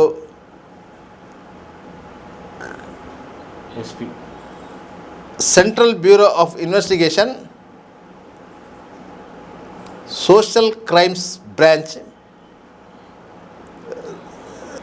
Rajaji Bhavan Chennai from Santosh Rao son of Sudhakar Rao care of the superintendent of district prison Mangalore. ಯಾವಾಗ ಬರೆಯುವುದಿವ 10ನೇ ತಾರೀಕು ಜನವರಿ 2015. ಸರ್, ನನಗೆ CBI ಅಧಿಕಾರಿಗಳು ನೋಟಿಸನ್ನು 9/1/2015 ಜಾರಿ ಮಾಡಿದರು. ನಾನು ಅದನ್ನು ಓದಲಾಗಿ ಇದಕ್ಕೆ ನನ್ನ ಪ್ರತ್ಯುತ್ತರವನ್ನು ದಿನಾಂಕ 10/1/2015 ಈ ಕೆಳಗಿನಂತೆ ಕೊಟ್ಟಿದ್ದೇನೆ. ನಾನು ಯಾವ ರೀತಿಯಲ್ಲಿಯೂ ಕೇಸಿನಲ್ಲಿ ಭಾಗಿಯಾಗಿ ಇರುವುದಿಲ್ಲ. ಆದ ಕಾರಣ ನನಗೆ ತಿಳಿಸಿದ CBI ಪ್ರಕಾರ ನೋಟಿಸಿನಲ್ಲಿ ತಿಳಿಸಿದ ಹಾಗೆ ನಾನು ಯಾವ ಸೈಂಟಿಫಿಕ್ ಟೆಸ್ಟಿಗೆ ಯಾವ ರೀತಿಯಲ್ಲೂ ಸಂಪೂರ್ಣವಾಗಿ ಒಪ್ಪಿಗೆ ಇರುವುದಿಲ್ಲ. ಯಾವ ರೀತಿಯ ಟೆಸ್ಟಿಗೂ ನನ್ನ ಒಪ್ಪಿಗೆ ಇಲ್ಲ. ಆಯಿತಾ? ಇದು 2015 ಸಂತೋಷ್ ರಾವ್ CBIಗೆ ಬರೆಯುವಂಥ ಲೆಟ್ರು. ಯಾರ ಮೂಲಕ? ಜಿಲ್ಲಾ ಸಬ್ ಜೈಲಿನ ಸೂಪರಿಂಟೆಂಡಂಟ್ನ ಮೂಲಕ ಬರೀತಾನೆ. ಆದ್ದರಿಂದ ಅವನನ್ನು ಸೈಂಟಿಫಿಕ್ ಟೆಸ್ಟಿಗೆ ಒಳಪಡಿಸುವಂಥ CBIನವರ ನಿರ್ಧಾರ ಕೊನೆಗೊಳ್ತದೆ. ನಿರಂತರ ಸುದ್ದಿ ಸಾಧ್ಯ ಆಗೋದಿಲ್ಲ. ಅದು ಎವಿಡೆನ್ಸ್ ಆಗುತ್ತಾ ಈ ಮಂಪರ್ ಪರೀಕ್ಷೆಯಿಂದ? ಮಂಪರ್ ಪರೀಕ್ಷೆ ಎವಿಡೆನ್ಸ್ ಆಗುವುದಿಲ್ಲ ಅಂತೇನಿಲ್ಲ, ಆಗಬಾರ್ದಂತೇನಿಲ್ಲ. ಆ ಮಂಪರು ಪರೀಕ್ಷೆಯಲ್ಲಿ ಅವ ಏನೆಲ್ಲ ಅಂಶಗಳನ್ನು ಹೇಳ್ತಾನೋ ಪೂರಕ ಸಾಕ್ಷಿ ನಮಗೆ ಸಂಗ್ರಹ ಮಾಡಲಿಕ್ಕೆ ಅದರ ಮೇಲೆ ಪೂರಕ ಸಾಕ್ಷಿಗಳನ್ನು ಸಂಗ್ರಹ ಮಾಡಬೇಕು. ಆ ಪೂರಕ ಸಾಕ್ಷಿಗಳ ಮೇಲೆ ಮಂಪರು ಪರೀಕ್ಷೆಯ ವರದಿ ಸ್ಟ್ಯಾಂಡ್ ಆಗೋದು. ಕರೀಂಲಾಲ ತೆಲಗಿಯನ್ನು ಮಂಪರ ಪರೀಕ್ಷೆಗೆ ಒಳಪಡಿಸಿದಾಗ ಆತ ಹೇಳಿದಂಥ ಎಲ್ಲ ಅಂಶಗಳನ್ನು ಕ್ರೋಢೀಕರಿಸಿ ಅದಕ್ಕೆ ಪೂರಕ ಸಾಕ್ಷ್ಯಗಳನ್ನು ಸಂಗ್ರಹ ಮಾಡಿದರು. ಸಂಗ್ರಹ ಮಾಡಿದ್ರಿಂದ ಅವನ ಮೇಲೆ ಚಾರ್ಜ್ ಶೀಟ್ ಮಾಡಲಾಯಿತು. ಕೆಲವರೆಲ್ಲ ಸಿಕ್ಕಾಕೊಂಡದ್ದು ಆ ಕೇಸಲ್ಲಿ. ಆದ್ದರಿಂದಾಗಿ ಇದು ಸಹ ಅಷ್ಟೇ, ಮಂಪರ ಪರೀಕ್ಷೆಯ ವರದಿ ಅದು ಸಾಕ್ಷ್ಯ ಅಲ್ಲ. ವಿಟ್ನೆಸ್ ಬೇರೆ, ಎವಿಡೆನ್ಸ್ ಬೇರೆ. ಎವಿಡೆನ್ಸ್ ವಿಟ್ನೆಸ್ ಆಗಿ ಪರಿವರ್ತನೆ ಆಗಬೇಕು, ಅದಕ್ಕೆ ಪೂರಕ ಸಾಕ್ಷ್ಯ ಬೇಕು. ಅದು ಇವ ಒಪ್ಪಲೇ ಇಲ್ಲ. ಇಷ್ಟಾಗುವಾಗ ಪೊಲೀಸರು ಚಾರ್ಜ್ ಶೀಟ್ ಮಾಡಿದರು, ಇವರು CBIನವರು ಚಾರ್ಜ್ ಶೀಟ್ ಮಾಡಿ ಎಡಿಷನಲ್ ಚಾರ್ಜ್ ಶೀಟ್ ಮಾಡಿದರು. ಇವ ಪರಪ್ಪನ ಅಗ್ರಹಾರ ಜೈಲಿಗೆ ಶಿಫ್ಟ್ ಆದಾಗ ಇವನಿಗೊಬ್ಬ ವಕೀಲ ಟಚ್ ಆದ. ಯಾರು? ಮೋಹಿತ್ ಕುಮಾರ್ ಅಂತ, ನಮ್ಮ ಸುಳ್ಯ ಮೂಲದವರು. ಯಾಕಂದರೆ ಅವರು ಈ ಪ್ರಕರಣವನ್ನು ಸೂಕ್ಷ್ಮವಾಗಿ ಅವಲೋಕನ ಮಾಡಿದ್ದಾರೆ. ಇದರಲ್ಲಿ ಏನಾದರೂ ಇವನಿಗೆ ಜಾಮೀನು ಕೊಡಿಸಿದ್ದಾರೆ. ಪ್ರಕರಣದ ತನಿಖೆಯಲ್ಲಿ ಕೆಲವೊಂದು ಲೂಸ್ ಪೋಲ್ಗಳು 3 ಏಜೆನ್ಸಿಗಳು ತನಿಖೆ ಮಾಡಿದಂಥ ಸಂದರ್ಭದಲ್ಲಿ ಬೇರೆ ಬೇರೆ ಲೂಸ್ ಪೋಲ್ಗಳು ಇರ್ತವೆ. ಆದ್ದರಿಂದಾಗಿ ಅವರು ಒಂದು ಆಲೋಚನೆ ಮಾಡಿದರು, ಇವನಿಗೊಂದು ಬೇಲ್ ಅಪ್ಲಿಕೇಶನ್ ಹಾಕುವ ಅಂತ. ಹಾಗೆ ಅವರೊಂದು ಬೇಲ್ ಅಪ್ಲಿಕೇಶನ್ ಹಾಕಿದರು ಫ್ರೀ ಆಫ್ ಕಾಸ್ಟಲ್ಲಿ.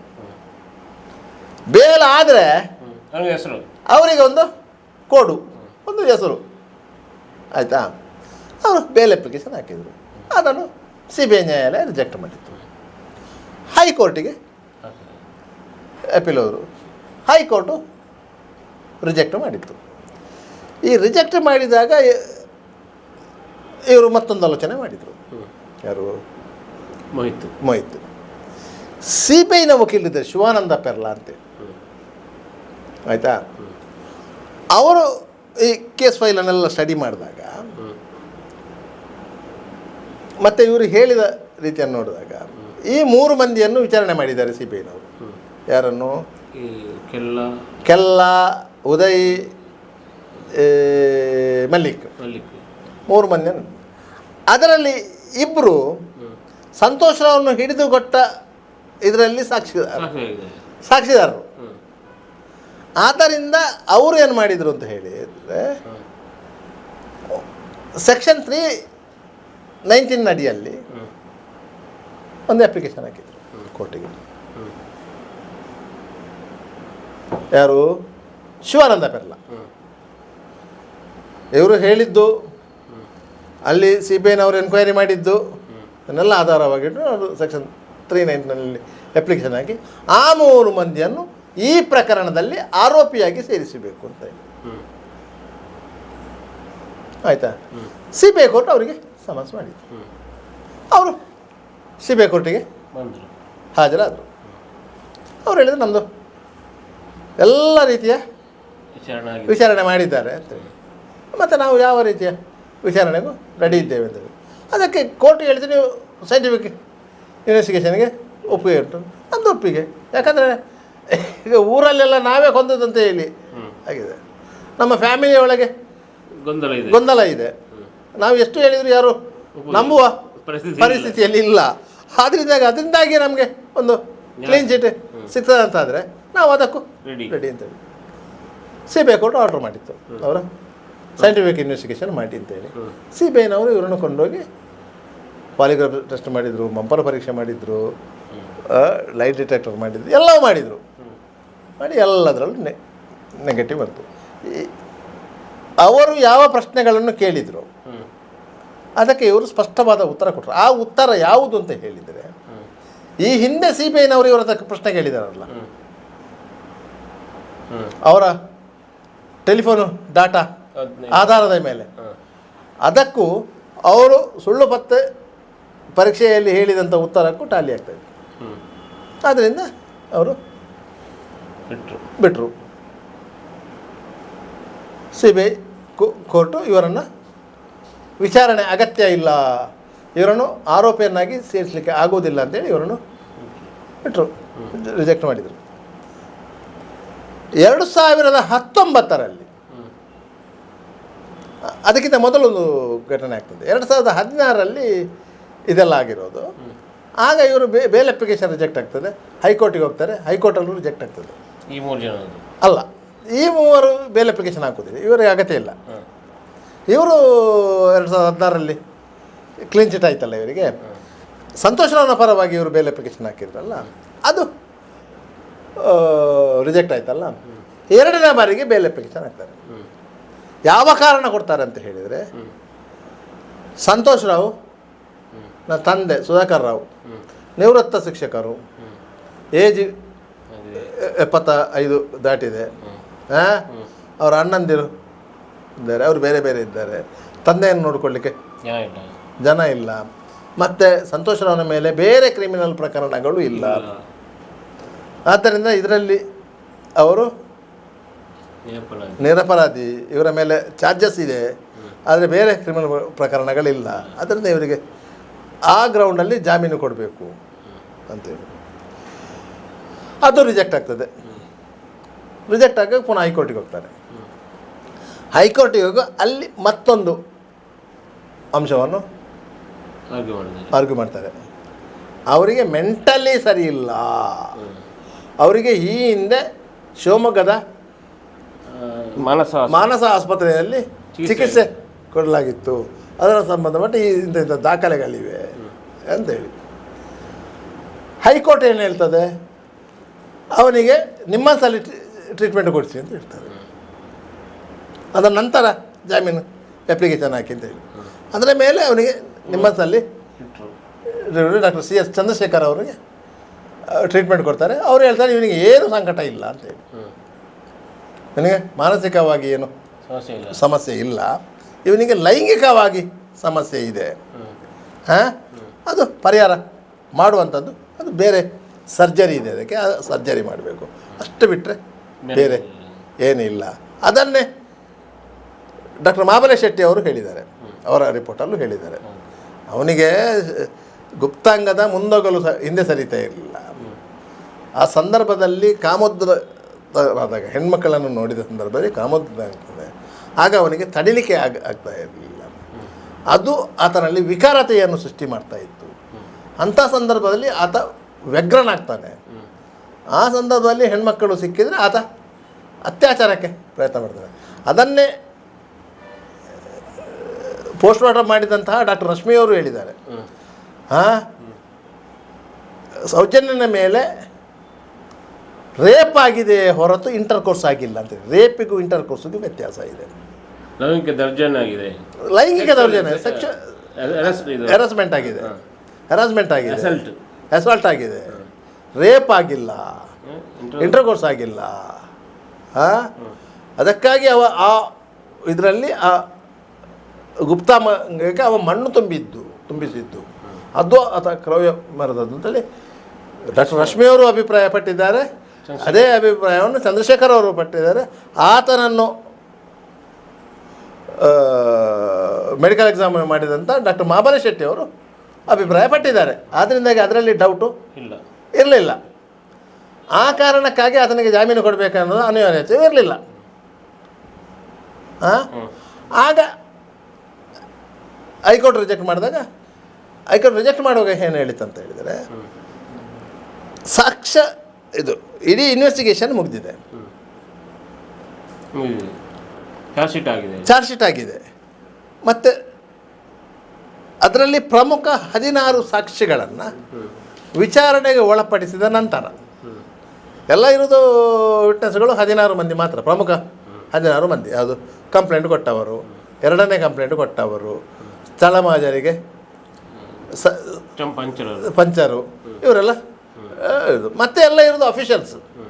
16 ಸಾಕ್ಷಿಯ ನಂತರ ಇರೋದು ಅಫಿಷಿಯಲ್ಸ್, ಡಾಕ್ಟರ್ಗಳು, ಪೊಲೀಸರು, ಫೊರೆನ್ಸಿಕ್ಕು, ಇಂಥವರೆಲ್ಲ ಇರೋದು. ಅವರ ಮೇಲೆ ಇನ್ಫ್ಲುಯೆನ್ಸ್ ಮಾಡಲಿಕ್ಕೆ ಆಗೋದಿಲ್ಲ. ಇನ್ಫ್ಲುಯೆನ್ಸ್ ಮಾಡೋದ್ರೆ ಇವರನ್ನ ಮೇಲೆ ಮಾತ್ರ 16. ಆದ್ದರಿಂದ 16 ಮಂದಿಯ ಆದಮೇಲೆ ಬೇಲ್ ಅಪ್ಲಿಕೇಶನ್ಗೆ ಕನ್ಸಿಡರ್ ಮಾಡ್ಬೋದು ಅಂತೇಳಿ, ಕೊಡಬೇಕಂತೇನಿಲ್ಲ, ಕನ್ಸಿಡರ್ ಮಾಡ್ಬೋದು ಅಂತೇಳಿ. ಆದ್ದರಿಂದಾಗಿ ಮೋಹಿತ್ ಕುಮಾರ್ ಏನು ಮಾಡಿದರು, ಇದನ್ನು CBI ಕೋರ್ಟಲ್ಲಿ ಕೇಸನ್ನು ಚಾರ್ಜ್ ಮಾಡಿಸಲಿಕ್ಕೆ ಅಪ್ಲಿಕೇಶನ್ ಹಾಕಿದರು. ಕೇಸು ಚಾರ್ಜ್ ಆಯಿತು. ಸಂತೋಷ್ ರಾವ್ನ ಹಾಜರುಪಡಿಸಿದರು. ಸಂತೋಷ್ ರಾವ್ನು ಕೋರ್ಟಲ್ಲಿ ಹಾಜರುಪಡಿಸಿದರು. ಆಗ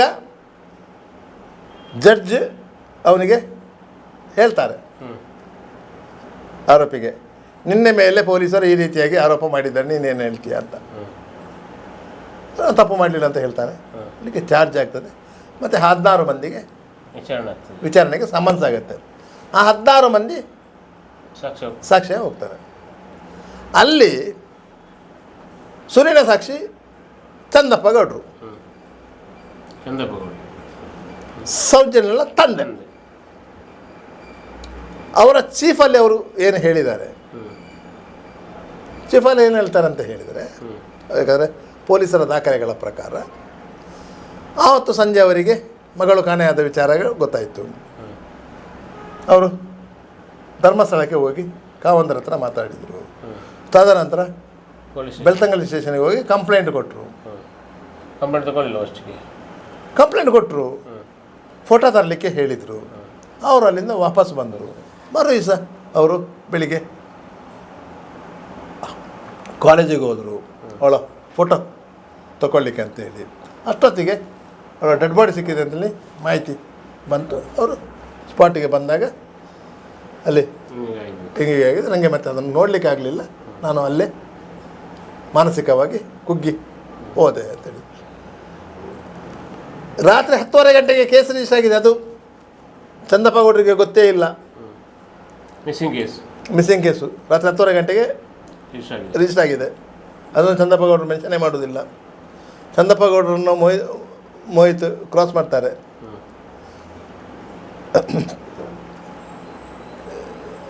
ನ್ಯಾಯಾಲಯದಲ್ಲಿ ಇರುವಂಥ ವ್ಯಕ್ತಿ ನಮಗೆ ಪರಿಚಯ ಇದೆಯಾ ಅಂತ ಅವ್ರು ಹೇಳ್ತಾರೆ ಇಲ್ಲ ಅಂತ. ಸಾಧ್ಯನೇ ಇಲ್ಲ ಅವರು ನ್ಯಾಯಾಲಯದಲ್ಲಿರುವ ವ್ಯಕ್ತಿ ಪರಿಚಯ ಇರಲಿಕ್ಕೆ. ಸಂತೋಷ್ ಕುಮಾರ್ ನ್ಯಾಯಾಲಯದಲ್ಲಿರುವ ಆರೋಪಿ ಇಲ್ಲ ಅಂತ ಹೇಳಿ ಅಲ್ಲಿಗೆ ಮುಗೀತು ಅವರ. ಇದೇ ರೀತಿ ಜಗದೀಶ್ ಸಾಕ್ಷ್ಯ ವಿಚಾರಣೆ ಆಗ್ತದೆ. ಯಾಕಂದರೆ ನಾವು ಮರ್ಡರ್ ಕೇಸಿಗೆ ಕಂಪ್ಲೇಂಟ್ ಕೊಟ್ಟವ. ಅವನು ಸಂತೋಷ್ ಕುಮಾರನ್ನು ನೋಡಲಿಲ್ಲ. ಅವನು ನೋಡಲಿಲ್ಲ. ವಿಠಲಗೌಡಂದು ಟ್ರಯಲ್ ಆಗ್ತದೆ. ಅವನು ಸಂತೋಷವನ್ನು ನೋಡಲಿಲ್ಲ. ಯಾರೆಲ್ಲ ಪ್ರಕರಣದಲ್ಲಿ ಸಾಕ್ಷಿಗಳಾಗ್ತಾರೆ, ಸುಲಿನ 16 ಮಂದಿ, ಅವರು ಯಾರೂ ನ್ಯಾಯಾಲಯದಲ್ಲಿ ಸಂತೋಷವನ್ನು ಐಡೆಂಟಿಫೈ ಮಾಡೋದಿಲ್ಲ. ಯಾಕಂದರೆ ಅವರು ನೋಡೇ ಇಲ್ಲ. ಅದೇ ಸಾಧಾರಣ ಕೇಸಲ್ಲಿ ಒಂದು ಐಡೆಂಟಿಫಿಕೇಶನ್ ಪೀರಿಯಡ್ ಅಂತ ಮಾಡ್ತಾರೆ. ಹೌದು, ಯಾಕಂದರೆ ಅಲ್ಲಿ ಕಂಡರೆ ಗುರುತು ಹಿಡಿಯಬಲ್ಲಂಥ ಅಪರಾಧಿ ಅಂತೇಳಿ FIR ಅಲ್ಲಿ ಇಲ್ಲ. ಅದು ಕಂಡರೆ ಗುರುತು ಹಿಡಿಯಬಲ್ಲಂಥ ಮಾತ್ರ ಅಂಥ ಕೇಸಲ್ಲಿ ಮಾತ್ರ ಐಡೆಂಟಿಫಿಕೇಶನ್ ಪೇರೆಂಟ್. ಇದು ಇಲ್ಲಿ ಇನ್ವೆಸ್ಟಿಗೇಷನ್ನ ಅಡಿಯಲ್ಲಿ ಮೆಥಡ್ ಮೇಲೆ ಅವನ ಆರೋಪಿ ಅಂತೇಳಿ ಇದು ಮಾಡೋದು.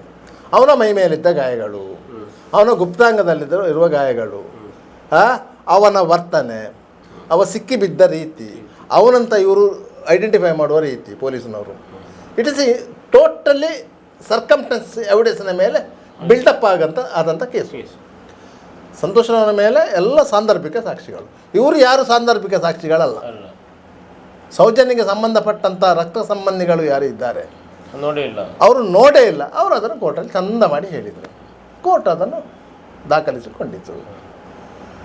ಅಲ್ಲಿಗೆ ಸಂತೋಷ್ ರಾವ್ಗೆ ಜಾಮೀನಾಯಿತು. 16 ಮಂದಿ ಸಾಕ್ಷಿ ವಿಚಾರಣೆ ಆದಮೇಲೆ ಅವರು ಪುನಃ ಬೇಲ್ ಅಪ್ಲಿಕೇಶನ್ ಹಾಕಿದರು ಮೋಹಿತ್ ಕುಮಾರ್. ಅದು ರಿಜೆಕ್ಟ್ ಆಯಿತು. ಪುನಃ 3ನೇ ಬಾರಿಗೆ ಟ್ರಯಲ್ ಕೋರ್ಟಲ್ಲಿ ರಿಜೆಕ್ಟ್ ಆಗಿದೆ. 4ನೇ ಅದರ ನಂತರ ಹೈಕೋರ್ಟು ಜಾಮೀನು ಕೊಟ್ಟದ್ದು. ಜಾಮೀನು ಕೊಟ್ಟು 1 ವರ್ಷದವರೆಗೆ ಸಂತೋಷ್ ರಾವ್ ಜೈಲಲ್ಲಿದ್ದ. ಅವನಿಗೆ ಬಾಂಡ್ ಕೊಡಲಿಕ್ಕೆ ಯಾರೂ ಇರಲಿಲ್ಲ. ಅವನ ಮನೆ ಯಾರು ಹೋಗಲಿಲ್ಲ. ಬಾಂಡ್ ಕೊಡಲಿಕ್ಕೆ ಯಾರೂ ಇರಲಿಲ್ಲ. ಅವನ ಮನೆಯವರು ಹೋಗಲಿಲ್ಲ. ಆಯಿತಾ. ಅದರ ನಂತರ 1 ವರ್ಷದ ನಂತರ ಈ ಕೇಸು ಪುನಃ ಬಾಕಿ ವಿಚಾರಣೆ ಆಗಬೇಕಲ್ಲ. ಆ ಸಂದರ್ಭದಲ್ಲಿ ಈಗ 2021ರಲ್ಲಿ ಖುಲಾಸೆ ಆಗುವವರೆಗೂ ಅವನು ಜೈಲಲ್ಲಿದ್ದ. ಅಲ್ಲ, ಜಾಮೀನಲ್ಲಿ ಹೊರಗೆ ಬಂದಿದ್ದ. ಆಯಿತಾ, ಜಾಮೀನಲ್ಲಿ ಹೊರಗೆ ಬಂದಿದ್ದ. ಆಗ 2019ರಲ್ಲಿ ಚಂದಪ್ಪ ಗೌಡರು ಒಂದು ರಿಟ್ ಪಿಟಿಷನ್ ಹಾಕಿದ್ರು. ಅಸೋ 319 ಸೆಕ್ಷನ್ ಅಡಿಯಲ್ಲಿ. ಸುರಿಗೆ ಹಾಕಿದ್ದು ಮೋಹಿತ್ ಕುಮಾರ್ ಹಾಕಿದ್ದು, ಅದು ರಿಜೆಕ್ಟ್ ಆಯಿತು. ಇವರು 3 ಸೈಂಟಿಫಿಕ್ ಎಕ್ಸಾಮಿನೇಷನ್ ಆಯಿತು. ಪುನಃ 19ರಲ್ಲಿ ಚಂದಪ್ಪ ಗೌಡರು ಒಂದು ರಿಟ್ ಪಿಟಿಷನ್ ಹಾಕಿದ್ರು, ಈ 3 ಪುನಃ ಸೇರಿಸಬೇಕಾದ್ರಲ್ಲಿ ಅಂತೇಳಿ ಆರೋಪಿಗಳಾಗಿ. ಆಗ ಇವರು ಹೈಕೋರ್ಟಿಗೆ ಹೋಗಿ ಸ್ಟೇ ತಂದರು. ಆಲ್ರೆಡಿ ನಮ್ಮದು ಸೈಂಟಿಫಿಕ್ ಎಕ್ಸಾಮ್ ಆಗಿದೆ ಅಂತ ಇವತ್ತು ಹೇಳ್ತಾರಲ್ಲ ಅವರು. ಇವರು ಹೈಕೋರ್ಟಿಗೆ ಹೋಗಿ ಸ್ಟೇ ತಂದದ್ದು ಅಂತೇಳಿ ಇವರು ಅಪ್ಲಿಕೇಶನ್ ಆಗ್ತಾ ಇರೋದು. ಅವರು ಹೋಗಿ ನಾರ್ಕೋ ಅನಾಲಿಸಿಸ್ ಟೆಸ್ಟಿಗೆ ಒಳಪಡೋದಾ? ಆಯಿತಾ. ಆ ದಾಖಲೆ ನೋಡಿ ಹೈಕೋರ್ಟ್ ಆ ರಿಟ್ ಪಿಟಿಷನನ್ನು ರಿಜೆಕ್ಟ್ ಮಾಡಿತ್ತು. ಅಷ್ಟು ಬಿಟ್ಟರೆ ಅವರು ನಾರ್ಕೋ ಅನಾಲಿಸಿಸ್ ಟೆಸ್ಟಲ್ಲಿ ಒಳಗೊಂಡಿದ್ದಾರೆ. ಅದಕ್ಕೆ ಸಂಬಂಧಪಟ್ಟ ದಾಖಲೆಗಳಿವೆ. 2021ರಲ್ಲಿ ಪುನಃ ಟ್ರಯಲ್ ಸ್ಟಾರ್ಟ್ ಆಯಿತು. ಇವನನ್ನು ಜಾಮೀನಲ್ಲಿ ಬಿಡಿಸಿದ್ರು. ಆ ಟೈಮಲ್ಲಿ ಸಾತನೂರಿನ ವ್ಯಕ್ತಿಯೊಬ್ಬ ಜಾಮೀನು ಕೊಟ್ಟ. 1 ವರ್ಷ ಆದ ಮೇಲೆ ಸಾತನೂರಿನ ಒಬ್ಬ ವ್ಯಕ್ತಿಯನ್ನು ತಂದು ಅವನಿಗೆ 50,000 ರೂಪಾಯಿ ಪೇಮೆಂಟ್ ಮಾಡಿ ಅವನನ್ನು ಜಾಮೀನು ಕೊಟ್ಟು ಬಿಡಿಸ್ಕೊಂಡು ಬಂದು ಕಾರ್ಕಳದಲ್ಲಿ ಒಂದು ಅಯ್ಯಪ್ಪ ಮಂದಿರದಲ್ಲಿ ಬಿಟ್ಟರು. ಅಲ್ಲಿ ಅಯ್ಯಪ್ಪ ಸ್ವಾಮಿಯ ಸೇವೆ ಮಾಡಿಕೊಂಡು ಇದ್ದ. ಇವರು ಇಲ್ಲಿ ಹೋರಾಟಗಳು ಪ್ರತಿ ಹೋರಾಟ ಸ್ಟಾರ್ಟ್ ಆಯಿತು. ಒಮ್ಮೆ ಹೋರಾಟ ಆದಾಗ ಇವ್ರದ್ದು ಪ್ರತಿ ಹೋರಾಟ ಸ್ಟಾರ್ಟ್ ಆದಾಗ ಅದು ಬಂದಾಯಿತು. ಆಗ ಇವರು ಆಲೋಚನೆ ಮಾಡಿದ್ದು ಇವರನ್ನು ಬಿಡಿಸಿದರೆ ಪುನಃ ಹೋರಾಟ ಮಾಡ್ಬೋದು ಅಂತ. ವಕೀಲರು ಎಸ್ಟೆನ್ಸ್ ಕೊಟ್ಟಿದ್ದಾರೆ, ಈ ಕೇಸು ಕೋರ್ಟಲ್ಲಿ ನಿಲ್ಲಕ್ಕಿಲ್ಲ ಅಂತೇಳಿ. ಇವರಿಗೆ ಅದೊಂದು ಆಶಾಭಾವನೆ ಇತ್ತು. ಯಾರಿಗೆ? ಮೈಶೆಟ್ಟಿ ತಿಮ್ಮನೋಡಿ ಅವರಿಗೆ. ಅವರು ಆ ಪ್ರಯತ್ನವನ್ನು ಮಾಡಿದರು. ಆಯಿತಾ. ನ್ಯಾಯಾಲಯದಲ್ಲಿ ಸಾಕ್ಷ್ಯ ವಿಚಾರಣೆಗಳು ಮುಗಿಯಿತು. ಅಫಿಷಿಯಲ್ ಇದಾಯಿತು. ಕ್ರಾಸ್ ಎಕ್ಸಾಮಿನ್ ಆಯಿತು. ಯಾವುದು ಆರೋಪ ಇದೆ ಅದು ಯಾವುದು ಪ್ರೂವ್ ಆಗಲಿಲ್ಲ. ಆದ್ದರಿಂದಾಗಿ 2024 ಜೂನ್ 16ಕ್ಕೆ ಖುಲಾಸೆ ಆಯಿತು. ಅಲ್ಲಿಗೆ ಇವರು ಪುನಃ ಸ್ಟಾರ್ಟ್ ಮಾಡಿತು ಹೋರಾಟ. ಅಲ್ಲಂತರ ಇವರೇ ಎರಡನೇ ಹಂತದ ಹೋರಾಟ ಆಯಿತು. ಆ ಹೋರಾಟದ ಸಂದರ್ಭದಲ್ಲಿ ನೇರವಾಗಿ ಧರ್ಮಸ್ಥಳದ ಮೇಲೆ ಚಾರ್ಜ್ ಮಾಡಿದರು. ಧರ್ಮಸ್ಥಳವನ್ನು ನುಗ್ತೇವೆ, ಧರ್ಮಸ್ಥಳಕ್ಕೆ JCB ಆಗ್ತೇವೆ ಅಂತ. ಆ ಸಂದರ್ಭದಲ್ಲಿ ಧರ್ಮಸ್ಥಳದ ಭಕ್ತಾದಿಗಳು, ಧರ್ಮಸ್ಥಳದ ಅಭಿಮಾನಿಗಳು, ಧರ್ಮಸ್ಥಳಕ್ಕೆ ಸಂಬಂಧಪಟ್ಟವರು ಎಲ್ಲರೂ ಸೇರಿ ಬರೀ ದೊಡ್ಡ ಒಂದು ಹೋರಾಟ ಮಾಡಿದರು. ಧರ್ಮ ಸಂರಕ್ಷಣಾ ಯಾತ್ರೆ ಅಂತೇಳಿ ಸುಮಾರು 1.5 ಲಕ್ಷ ಜನ ಸೇರಿದಂಥ ಒಂದು ಐತಿಹಾಸಿಕ ಕಾರ್ಯಕ್ರಮ ಮಾಡಿದರು. ಅದರ ನಂತರ ಅಲ್ಲಲ್ಲಿ ಸಭೆಗಳಾಯಿತು. ಅಷ್ಟೊತ್ತಿಗೆ ಇವರು ಸೌಜನ್ಯ ಪ್ರಕರಣಕ್ಕೆ ಯಾವ ರೀತಿಯ ತನಿಖೆ ಮಾಡುವುದಕ್ಕೂ ಧರ್ಮಸ್ಥಳದ ಆಕ್ಷೇಪ ಇಲ್ಲ. ಆದರೆ ಆ ವಿಚಾರವನ್ನು ಮುಂದಿಟ್ಟುಕೊಂಡು ಧರ್ಮಸ್ಥಳ ಟಾರ್ಗೆಟ್ ಮಾಡಬಾರ್ದು, ಅದನ್ನು ಟಾರ್ಗೆಟ್ ಮಾಡ್ಬೋದು, ಅದನ್ನು ಅಪಮಾನ ಮಾಡಬಾರ್ದು, ಧರ್ಮಸ್ಥಳಕ್ಕೆ ಸಂಬಂಧಪಟ್ಟ ಧರ್ಮಾಧಿಕಾರಿಗಳು ಮತ್ತು ಅವರ ಕುಟುಂಬಕರನ್ನು ಟಾರ್ಗೆಟ್ ಮಾಡಬಾರ್ದು ಅಂತ ಹೇಳಿ ಕೇಸ್ ವಿಷಯ ತೆಗೆದಾಗ ಊರಿನ ಹೆಸರು ಬರಲೇಬೇಕಾಗ್ತದಲ್ಲ. ಊರಿನ ಹೆಸರು ಹೇಳುವುದು ಬೇಡ, ಧರ್ಮಸ್ಥಳ ದೇವಸ್ಥಾನ ಅಂತ ಹೇಳಲಿಕ್ಕಿಲ್ಲಲ್ಲ, ಹೇಳ್ಬೇಕಂತಿಲ್ಲ. ಕೇಸಿನ ವಿಷಯ ಆಗಿರೋದು ಧರ್ಮಸ್ಥಳ ಗ್ರಾಮದಲ್ಲಿ ಅಲ್ವಾ, ಧರ್ಮಸ್ಥಳದ ದೇವಸ್ಥಾನದಲ್ಲಿ ಅಂತದಲ್ಲ, ದೇವಸ್ಥಾನದಿಂದ 5 ಕಿಲೋಮೀಟರ್ ದೂರದಲ್ಲಿ ಆಗಿರೋದಲ್ವಾ, ಮಣ್ಣ ಸಂಘದಲ್ಲಿ ಆಗಿರೋದಲ್ವಾ. ನೀವು ಧರ್ಮಸ್ಥಳವನ್ನು ಹೇಳುವುದಕ್ಕೆ ಧರ್ಮಸ್ಥಳದ ಧರ್ಮಾಧಿಕಾರಿ, ಅವರ ಮನೆಯವರು, ಅವರ ಸಂಬಂಧಿಕರು, ಅವರ ಉದ್ಯೋಗಿಗಳು, ಇವರನ್ನು ಟಾರ್ಗೆಟ್ ಮಾಡಬಾರ್ದು ಅಂತೇಳಿ ಕೋರ್ಟಿಗೆ ಹೋಗಿ ಅವರು ಸ್ಟೇ ತಂದರು. ಹೊರತು ಸೌಜನ್ಯ ಕೇಸಿಗೆ ಸಂಬಂಧಪಟ್ಟ ಹಾಗೆ ತನಿಖೆ ಮಾಡಬೇಡಿ, ವಿಚಾರಣೆ ಮಾಡಬೇಡಿ ಅಂತ ಅಲ್ಲ, ಅವರಿಗೂ ಮತ್ತು ಅದಕ್ಕೆ ಸಂಬಂಧವೇ ಇಲ್ಲ. ನಮ್ಮ ಕ್ರಿಮಿನಲ್ ಯೂನಿವರ್ಸಿಟಿ ಇದರಲ್ಲಿ ಒಮ್ಮೆ ಜಡ್ಜ್ಮೆಂಟ್ ಆದಮೇಲೆ ಮತ್ತೆ ಅದನ್ನು ಇನ್ನೊಂದು ಏಜೆನ್ಸಿ ತನಿಖೆ ಮಾಡೋ ಕ್ರಮ ಉಂಟು. ಜಡ್ಜ್ಮೆಂಟ್ ಆದ ಮೇಲೆ ಅದು ಎಪೀಲೇ ಹೋಗಬೇಕೆ ಹೊರತು ಮತ್ತೆ ಇದು ಮಾಡುವ ಕ್ರಮ ಇಲ್ಲ. ಎಪೀಲ್ ಹೋಗಬೇಕು. ಈಗ ಹೈಕೋರ್ಟ್ ಹೋಗಿದೆ, ಹೈಕೋರ್ಟ್ ಡಿವಿಷನ್ ಬೆಂಚಿಗೆ ಹೋಯಿತು. ಅದು ಸಾಮಾನ್ಯವಾಗಿ ಮರ್ಡರ್ ಕೇಸುಗಳೆಲ್ಲ ಹೋಗೋದು ಡಿವಿಷನ್ ಬೆಂಚಿಗೆ ಹೋಗೋದು. ಡಿವಿಷನ್ ಬೆಂಚಿಗೆ ಈ ಪ್ರಕರಣ ಹೋಗ್ತದಂತ ಆದಾಗ ಸಾಮಾನ್ಯವಾಗಿ ಎಪೀಲ್ ಹೋಗುವಾಗ 60 ದಿವಸದ ಒಳಗೆ ಹೋಗಬೇಕಂತ ಹೇಳಿದೆ. ಆದರೆ ಇನ್ವೆಸ್ಟಿಗೇಷನ್ ಏಜೆನ್ಸಿಗಳು ಎಪೀಲ್ ಹೋಗುವ ಸಂದರ್ಭದಲ್ಲಿ ಒಂದು ವೇಳೆ ಡಿಲೇ ಆದರೆ ಅವರೊಂದು ಅಪ್ಲಿಕೇಶನ್ ಹಾಕಿ ಡಿಲೇ ಕನ್ವೆಯನ್ಸ್ ಮಾಡ್ತಾರೆ. ಯಾಕೆ ಆಗ್ತಾರೆ, ಅದನ್ನು ಕೋರ್ಟು ಒಪ್ಪಿಕೊಳ್ತದೆ. ಹಾಗೆ ಕೋರ್ಟು ಒಪ್ಪಿಕೊಂಡು ಎಪೀಲ್ ಅಡ್ಮಿಷನ್ ಆಯಿತು. ಯಾಕಂದರೆ ಅವ್ರು 60 ದಿವಸದಲ್ಲಿ ಎಪೀಲು ಮಾಡಲಿ, ಅವರು 90 ದಿವಸ ಎಪೀಲ್ ಹಾಕಲಿಕ್ಕೆ ತಗೊಂಡಿದ್ದಾರೆ. ಅದು ಯಾವಾಗ ಡಿವಿಷನ್ ಬೆಂಚಿಗೆ ಹೋಯಿತು ಆ ಸಂದರ್ಭದಲ್ಲಿ ಸಂತೋಷ್ ರಾವ್ ಮತ್ತು ಚಂದಪ್ಪ ಗೌಡರು 2 ಬೇರೆ ಬೇರೆ ರಿಟ್ ಪಿಟಿಷನ್ಗಳನ್ನ ಹಾಕಿದರು. ಚಂದಪ್ಪ ಗೌಡರು ಹಾಕಿದ ರಿಟ್ ಪಿಟಿಷನ್ ಏನಂತ ಹೇಳಿದರೆ ಆ ಪ್ರಕರಣದ ರೀಇನ್ವೆಸ್ಟಿಗೇಷನ್ ಆಗಬೇಕು ಅಂತ ಅವರ writ petition. Santosh Rao writ petition ಹಾಕಿದ, ನನ್ನನ್ನು ಈ ಪ್ರಕರಣದಲ್ಲಿ ಅನಗತ್ಯವಾಗಿ ಸಿಲುಕಿಸಲಾಗಿದೆ, ಪರಿಹಾರ ಕೊಡಬೇಕು. ಸುಮಾರು 6 ವರ್ಷಗಳ ಕಾಲ ನಾನು ಜೈಲಲ್ಲಿದ್ದೆ, ತದನಂತರ ಜಾಮೀನಾಗಿತ್ತು, ನಾನು ವಿಚಾರಣೆಯನ್ನು ಫೇಸ್ ಮಾಡಿದ್ದೇನೆ, ನನ್ನ ಮೇಲೆ ಆರೋಪ ಪ್ರೂವ್ ಆಗಲಿಲ್ಲ, ನನ್ನನ್ನು ಖುಲಾಸೆಗೊಳಿಸಲಾಗಿದೆ, ಆದ್ದರಿಂದ ನನಗೆ 50 ಲಕ್ಷ ರೂಪಾಯಿ ಪರಿಹಾರ ಕೊಡಬೇಕು ಅಂತೇಳಿ ಆ 2 ರಿಟ್ ಪಿಟಿಷನ್ ಹಾಕಿದರು. ಈ ಹೈಕೋರ್ಟಲ್ಲಿ ರಿಟ್ ಪಿಟಿಷನ್ಗಳು ಸಿಂಗಲ್ ಬೆಂಚಲ್ಲಿ ಇರೋದು. ಜಡ್ಜ್ಮೆಂಟಿನ ಮೇಲಿನ ಎಪೀಲ್ಗಳು ಡಿವಿಷನ್ ಬೆಂಚಿಗೆ ಹೋಗೋದು, ಡಬಲ್ ಬೆಂಚಿಗೆ ಹೋಗೋದು.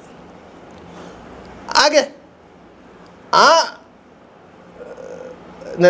ಅದು ಎಪೀಲನ್ನು ವಿಚಾರಣೆಗೆ ಕೈಗೆತ್ತಿಕೊಂಡಾಗ ಈ ಸಿಂಗಲ್ ಬೆಂಚಲ್ಲಿ ರಿಟ್ ಪಿಟಿಷನ್ 2 ಬಾಕಿ ಇದೆ, ಅದು ತೀರ್ಮಾನ ಆಗದೆ ಎಪೀಲನ್ನು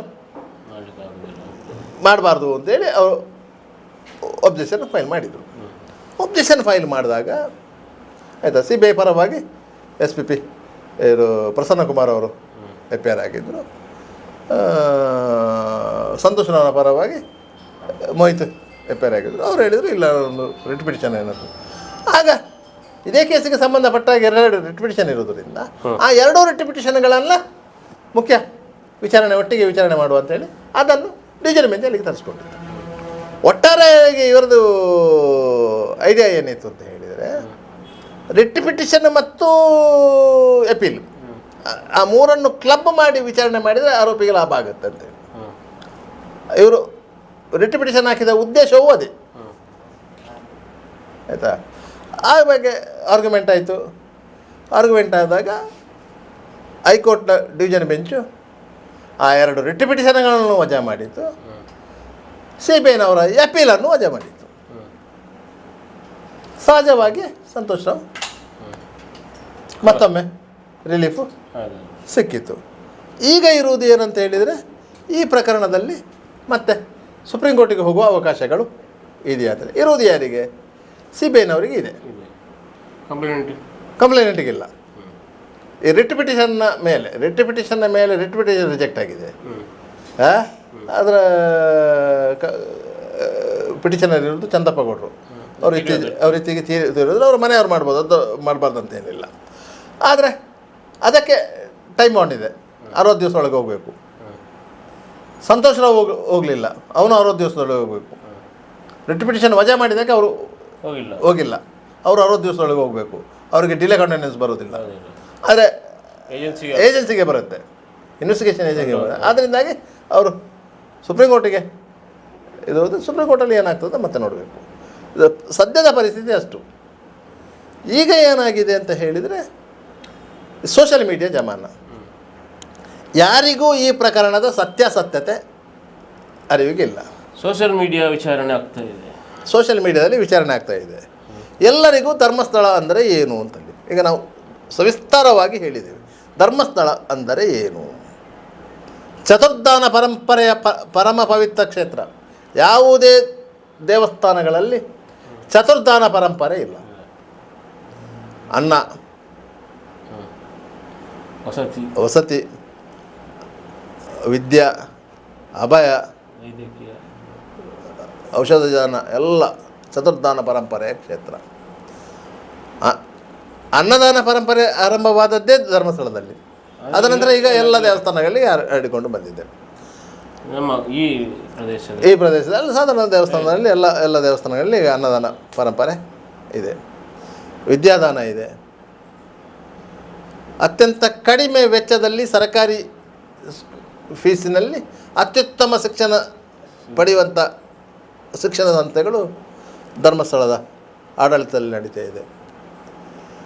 ಇವತ್ತಿಗೂ ಮಂಗಳೂರಿನ ಒಬ್ಬರು ವಕೀಲರು ಹೇಳ್ತಾರೆ, ಕೇವಲ 25,000 ಫೀಸಿನಲ್ಲಿ ನಾವು ವಕೀಲರೇ ಆಗಿದ್ದೇವೆ ಅಂತೇಳಿ. ಆದರೆ ಅವರು ಒಂದು ಕೇಸಿಗೆ 50,000 ಫೀಸ್ ತಗೊಳ್ತಾರೆ. ಅದೇ ಇಷ್ಟೆಲ್ಲ ಇದ್ರೂ ಕೂಡ ಒಂದು ಅವರ ಮೇಲೆ ಡೌಟ್ ಯಾಕೆ ಜನರಿಗೆ ಅಂತ ನೋಡಿ. ಈ ಥರದ್ದು ಏನಾದರೂ ಆಗ್ತಾ ಇರ್ತದ? ಈಗ ಈ ಕೇಸಲ್ಲಿ ಅವರು ಇಲ್ಲದೇ ಇರ್ಬೋದು, ಅಥವಾ ಬೇರೆ ಕೇಸ್ ಈ ಥರ ಆಗ್ತಾ ಇದೆ ನೋಡಿ. ಬೇರೆ ಕೇಸ್ ಅಂತ ಹೇಳಿ ಇದಕ್ಕಿಂತ ಮೊದಲು ನಿಮಗೆ ಒಂದು 5-6 ಕೇಸ್ ಇದೆ ಅಲ್ಲ, ದೊಡ್ಡ ಮಟ್ಟದಲ್ಲಿ ಇದದು 1979ರಲ್ಲಿ ಆದಂತಹ ವೇದವಲ್ಲಿ ಪ್ರಕರಣ. ಡಾಕ್ಟರ್ ಹೇರಳೆ ಎನ್ನುವವರ ಹೆಂಡತಿ ವೇದವಲ್ಲಿ, ಅವರು SDM ಕಾಲೇಜಿನಲ್ಲಿ ಶಾಲೆಯಲ್ಲಿ ಟೀಚರ್ ಆಗಿದ್ದವರು. ಆಯಿತಾ? ಅವರು ಗಂಡ ಸರ್ಕಾರಿ ವೈದ್ಯರು.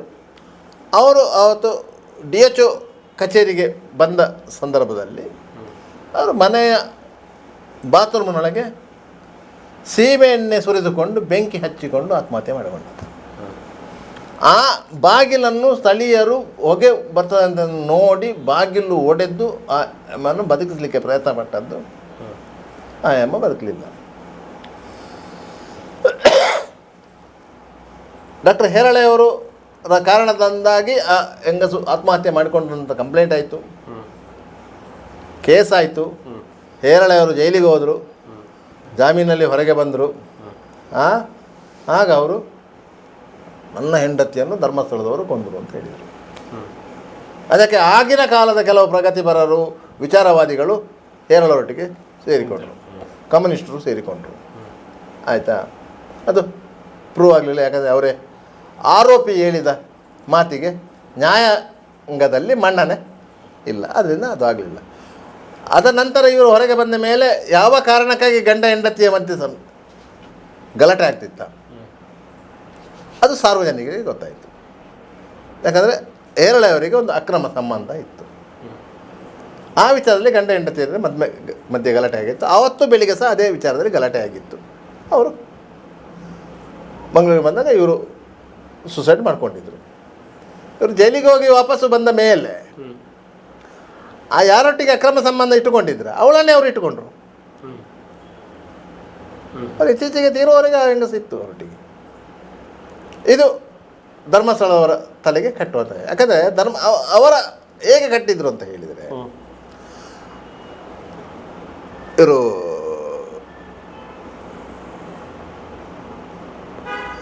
ಅವರು ಟೀಚರು. ಆಯಿತಾ? ಪ್ರೊಟೆಸ್ಟ್ ಮಾಡಿದರು ಅಂತ. ಅವರು ಯಾವುದೋ ಪ್ರೊಟೆಸ್ಟ್ ಅಲ್ಲ, ಪ್ರಮೋಷನ್ ಸಿಗಲಿಲ್ಲ ಅವರಿಗೆ. ಪ್ರಮೋಷನ್ ಕೊಡಬೇಕಿತ್ತು, ಪ್ರಮೋಷನ್ ಕೊಡಲಿಲ್ಲ. ಅದಕ್ಕೆ ಅವರು ಪ್ರೊಟೆಸ್ಟ್ ಮಾಡಿದರು. ಅದಕ್ಕಾಗಿ ಅವರನ್ನು ಕೊಂದರು ಅಂತ ಹೇಳೋದು. ಅವರು ಎಲಿಮಿನೇಟ್ ಆಗಿದ್ರೆ ಮತ್ತೊಂದು ಜೈನ್ ಕ್ಯಾಂಡಿಡೇಟ್ ಇತ್ತು ಅವರನ್ನು ಪ್ರಮೋಟ್ ಮಾಡಲಿಕ್ಕೆ ಆಗ್ತಾ ಇದೆ ಅಂತೇಳಿ ಅದಕ್ಕಾಗಿ ಇವರನ್ನು ಎಲಿಮಿನೇಟ್ ಮಾಡಿದ್ದು ಅಂತ ಇವರ ಆರೋಪ ಇರೋದು.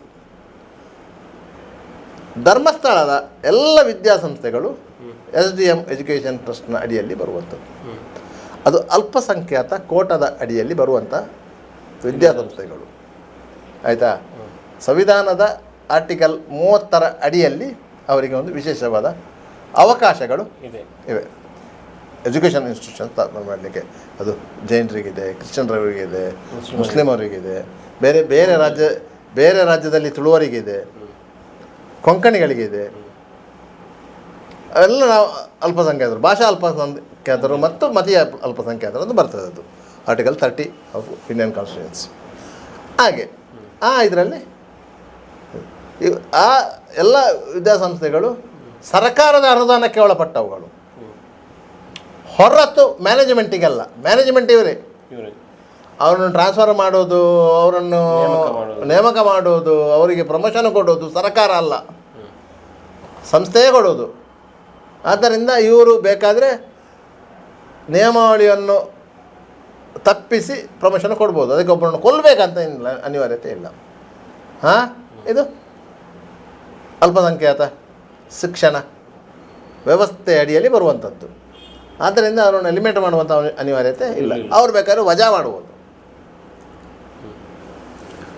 ಇದೊಂದು ಕೇಸ್ ಅದೇ ಸುಮಾರು ಕೇಸಲ್ಲಿ ಆಯ್ತಲ್ಲ. ಅದರಲ್ಲಿ ಸ್ಪಷ್ಟ ನೋಡಿ, ಹೇರಳೆಯವರಿಗೆ ಮತ್ತು ಆ ಸುಮತಿ ಎನ್ನುವರಿಗೆ ಇದ್ದಂಥ ಅಕ್ರಮ ಸಂಬಂಧ ಅವರ ಪತ್ನಿ ತೀರಿಕೊಂಡ ನಂತರ ಅವರ ಸಕ್ರಮ ಆದದ್ದು ಇದು ಸಾಕ್ಷಿ. ಅದ ನಂತರ ಅದು ನಿಮಗೆ ಇದಾಗೋದು 1987 ಪದ್ಮಲತಾ ಪ್ರಕರಣ. ಆಕೆಯು SDM ಕಾಲೇಜಿನ ವಿದ್ಯಾರ್ಥಿನಿ, ಸ್ಟೂಡೆಂಟು. ಆಯಿತಾ? ಅವಳ ತಂದೆಯ ಹೆಸರು Devanand, is A communist leader. ಆ ಸಂದರ್ಭದಲ್ಲಿ ಮಂಡಲ ಪಂಚಾಯತ್ ವ್ಯವಸ್ಥೆ ಜಾರಿಗೆ ಬಂದಾಗ ಅಲ್ಲಿ ಚುನಾವಣೆಗೆ ನಿಲ್ಲಲಿಕ್ಕೆ ಪ್ರಯತ್ನ ಪಟ್ಟರು. ಚುನಾವಣೆಗೆ ನಿಂತರು, ಸೋತರು. ಚುನಾವಣೆ ನಿಂತು ಸೋತರು. ಆಯಿತಾ? ಅವರ ಮಗಳು ಪದ್ಮಲತಾ ಕಾಣೆ ಆದಳು. ಆಯಿತಾ? ಕಾಣೆ ಆದ ಪೊಲೀಸರಿಗೆ 3 ದಿವಸದ ನಂತರ ಕಂಪ್ಲೇಂಟ್ ಕೊಟ್ಟಿರೋದು. ಪದ್ಮಲತಾ ಕಾಣೆಯಾಗಿ 3 ದಿವಸದ ನಂತರ ಪೊಲೀಸಿಗೆ ಕಂಪ್ಲೇಂಟ್ ಕೊಟ್ಟದ್ದು. ಯಾರಾದರೂ ಹೇಳ್ತಾರೆ ಅದನ್ನು? ಯಾವಾಗ ಕಂಪ್ಲೇಂಟ್ ಕೊಟ್ಟರು ಅಂತ 3 ದಿವಸದ ನಂತರ ಕೊಟ್ಟದ್ದು. ಅದು ಸಹ ಕೆಲವರು ಹೇಳಿದ ಮೇಲೆ, ನೀವು ಕಂಪ್ಲೇಂಟ್ ಕೊಡಿ ಅಂತ ಹೇಳಿದ ಮೇಲೆ ದೇವಾನಂದ್ ಹೋಗಿ ಕಂಪ್ಲೇಂಟ್ ಕೊಟ್ಟಿರೋದು. ಒಂದು ಪಂಚಾಯತ್ ಎಲೆಕ್ಷನಿಗೆ ನಿಲ್ಲುವಂತಹ ಒಂದು ವ್ಯಕ್ತಿಗೆ ಕಾನೂನಿನ ಅರಿವು ಇಲ್ವಾ? ಮಗಳು ಕಾಣೆಯಾಗಿದ್ದಾಳೆ, ಅದು ಸಹ ಪ್ರಾಯಕ್ಕೆ ಬಂದ ಹೆಣ್ಮಗಳು, ಕಂಪ್ಲೇಂಟ್ ಕೊಡಬೇಕು ಅಂತೇಳಿ ಕೊಡಲಿಲ್ಲ. 3 ದಿವಸ ನಂತರ ಕಂಪ್ಲೇಂಟ್ ಕೊಟ್ಟರು. ವಸಂತ ಬಂಗೇರ ಅವರು ಶಾಸಕರು ವಿಧಾನಸಭೆಯಲ್ಲಿ ಒಬ್ಬ ಹಿಡಿದ್ರು. ಯಾಕಂದರೆ ಮೃತದೇಹ ಹುಡುಗಿ ಸಿಕ್ಕಲಿಲ್ಲ.